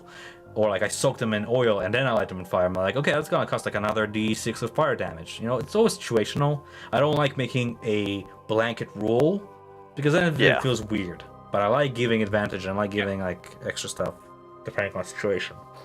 I had what's the most recent example that was fun during the Humble campaign? No spoilers, but we're fighting like a gargantuan creature. And size gargantuan is very difficult to deal with when you're like a strength-based fighter, if you want to shove it or whatever. So our Rune Knight enlarged himself, climbed the creature like Shadow of the Colossus style, started bashing its head in, and then he was like, can I do like one of my Rune Knight attacks is essentially like an upgraded shove, targeting its head? And I was like, well, it's size gargantuan, it's more than one size larger than you, but its head is size like one larger than yours, so I allowed it. If you hit. He hit. He rolled like close to natural 20, not quite. And I had him like daze the creature, not status daze, but like knock him 5 feet back, enough to trigger other cool traps and make the fight. So I allow situational stuff. That's the kind of bottom line of that story. No, I was just like thinking about it, and I was just like, yeah, it's stupid. Like I'm casting spells. Like there's like 3d8 or 10d8 or whatever. I'm just like, yeah, I'm fine. Yeah, spells are. Yeah, spells are pretty good. They You burn spell slots so fast. I already gave you guys the ring, which can be given to a non-caster if you want to upgrade a non-caster, or can be given to a caster to essentially do what you want to. It's essentially free spell slots, which is insane for a sorceress because you already have like extra spell slots. But yeah. Because I was gonna say, whatever we were gonna do, I was like, well, do we want to keep the grasp of Hadar in there? And I was like, that's pretty good. Like it's 2d6 if you start your turn in it, and it's 2d6 if you end your turn in it, and it's an AoE. You're thinking just damage though. Read the full spell. I gave you guys that specific spell in preparation to Hags because I was like, that's gonna be like a difference between TPK or not. That's a crazy good control spell. You have to remember if there's no sound, if there's no sight, certain spells are it's as good as muting in a spellcaster. Mm-hmm. Yes. Right? Yep. I didn't want to give you guys silence because that is easily avoidable, but yeah. Yeah, silence is easily avoidable despite the fact that I have it prepared. You can use it. But in my opinion, silence is better for RP purposes than it is for combat. Just my opinion. Yeah, it's so small and it also hits you a lot. Yeah. Mm-hmm. It's hard to use effectively because enemies can just step out of it. And if you're fighting in such a small space that they can't step out of it, that means you can't either.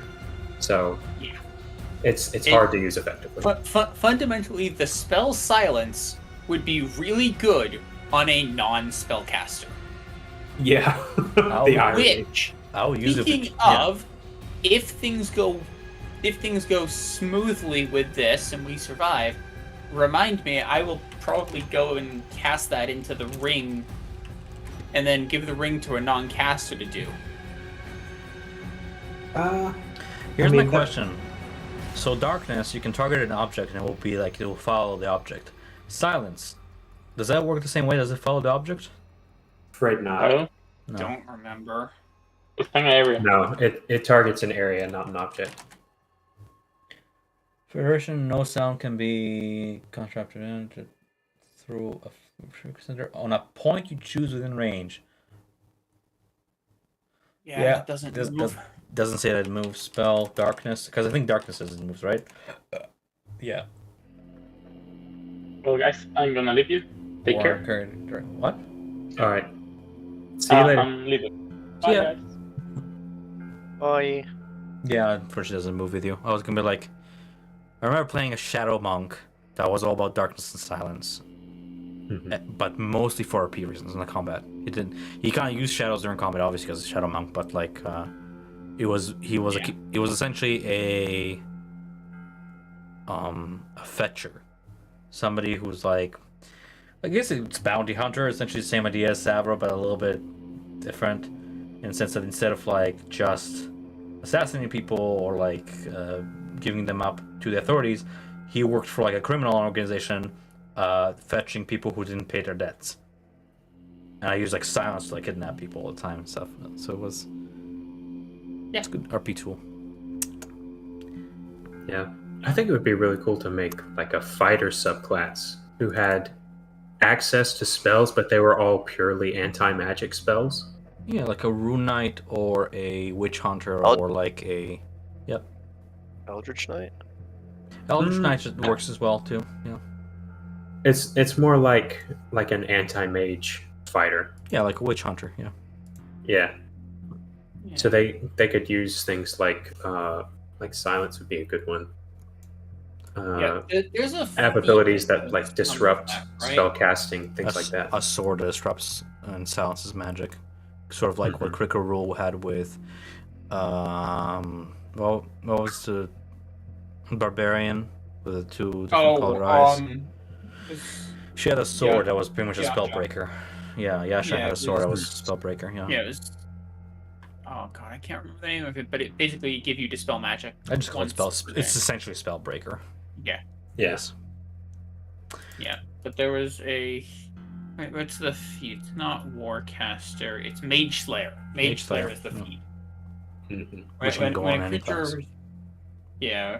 When a creature within 5 feet of you casts a spell, you may attack that creature with a melee weapon. When you damage a creature that is concentrating on a spell, they have disadvantage on the saving throw. 2 per concentration, and you have advantage on saving throws against spells cast by creatures within 5 feet of you. So basically, it's if I can get up in the face of the caster is in for a very bad day. Yep.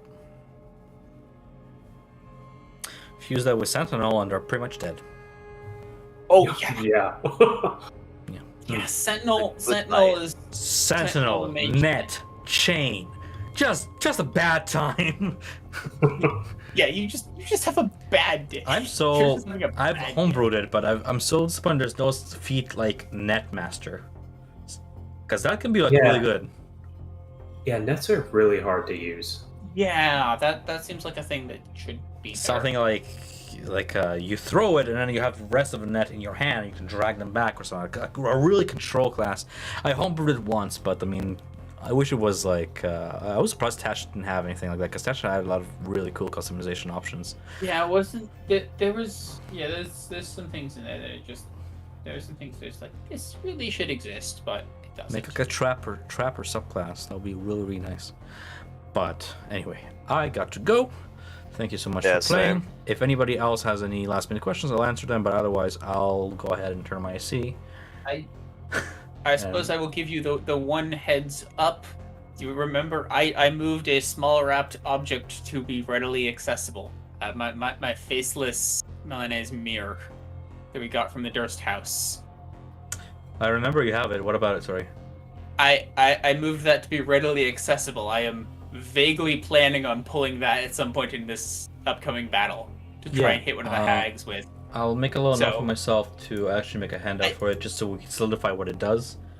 I figured I would at least give you the heads up that is a plan that may or may not happen on my part, but I think it will depends upon how badly things go. In before, just knowing 9 hags, they might just fucking save against it, but it's good to know that you plan on doing that. I mean, if they don't save against it, it's gonna be hilarious. Oh yeah.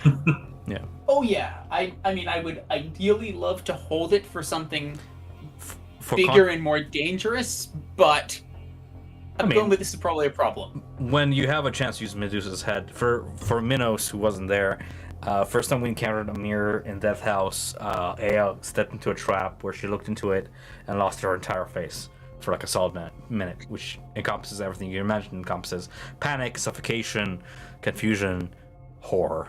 So now Samson is holding to a piece of that mirror, A shard or like the entire mirror? Do you have like? No, Shard, no. yeah? So it was a small. Oh, you steel one. transferred. Yeah, I remember. Yeah, We yeah. transferred it. Yeah, you transferred the magic to it. Yeah. Hmm. Yep. So there's that. I have no idea how it works. It'll But be fine. It caused problems. We'll, And we'll be fine. I figure it will cause problems on the enemy. I essentially gave I- Samson a one-time DM tool, and I was like, "That's gonna suck for me if that succeeds, but that's fine. That's part of the adventure." Samson is now chaotic good. Like, I think we're going about this all wrong, to be honest. We should just go up to the hags and explain the situation and ask for them to give us Irina. I have a diplomacy branch for this. It's you're all showing up there like, okay, we're gonna kill him, right? And like, as Isaac's like, yeah, but DM's like, you don't have to. No, Yeah, murder! Yeah. But if I know hags, diplomacy I'm branch running is going to be very costly. No. Oh, Yeah. yes. I was gonna be like, Yes. you were gonna say impossible. I'm like, no, they're hags. Like, No, nothing. You can make a hag do anything you want. everything has a price. Yeah. It'll You- just cost you. In the Yeah. words of that one Russian guy who died in John Wick, every bitch has a price. Yeah. Or sorry, that really, really, really bad Russian that they speak throughout all three movies. I hate Russian in that fucking movie. It's almost like they're fucking mumbling every word, and it pisses me off. And you guys cannot relate. And I understand that, but I'm just mini venting right now. I watched John Wick recently, and I want to choke the fucking characters. I never did watch John Wick. You want to watch a movie with a really good Russian in it? Watch Chernobyl. That's a really good series on HBO. Yeah. I'm gonna turn off the fucking stream for now because we're just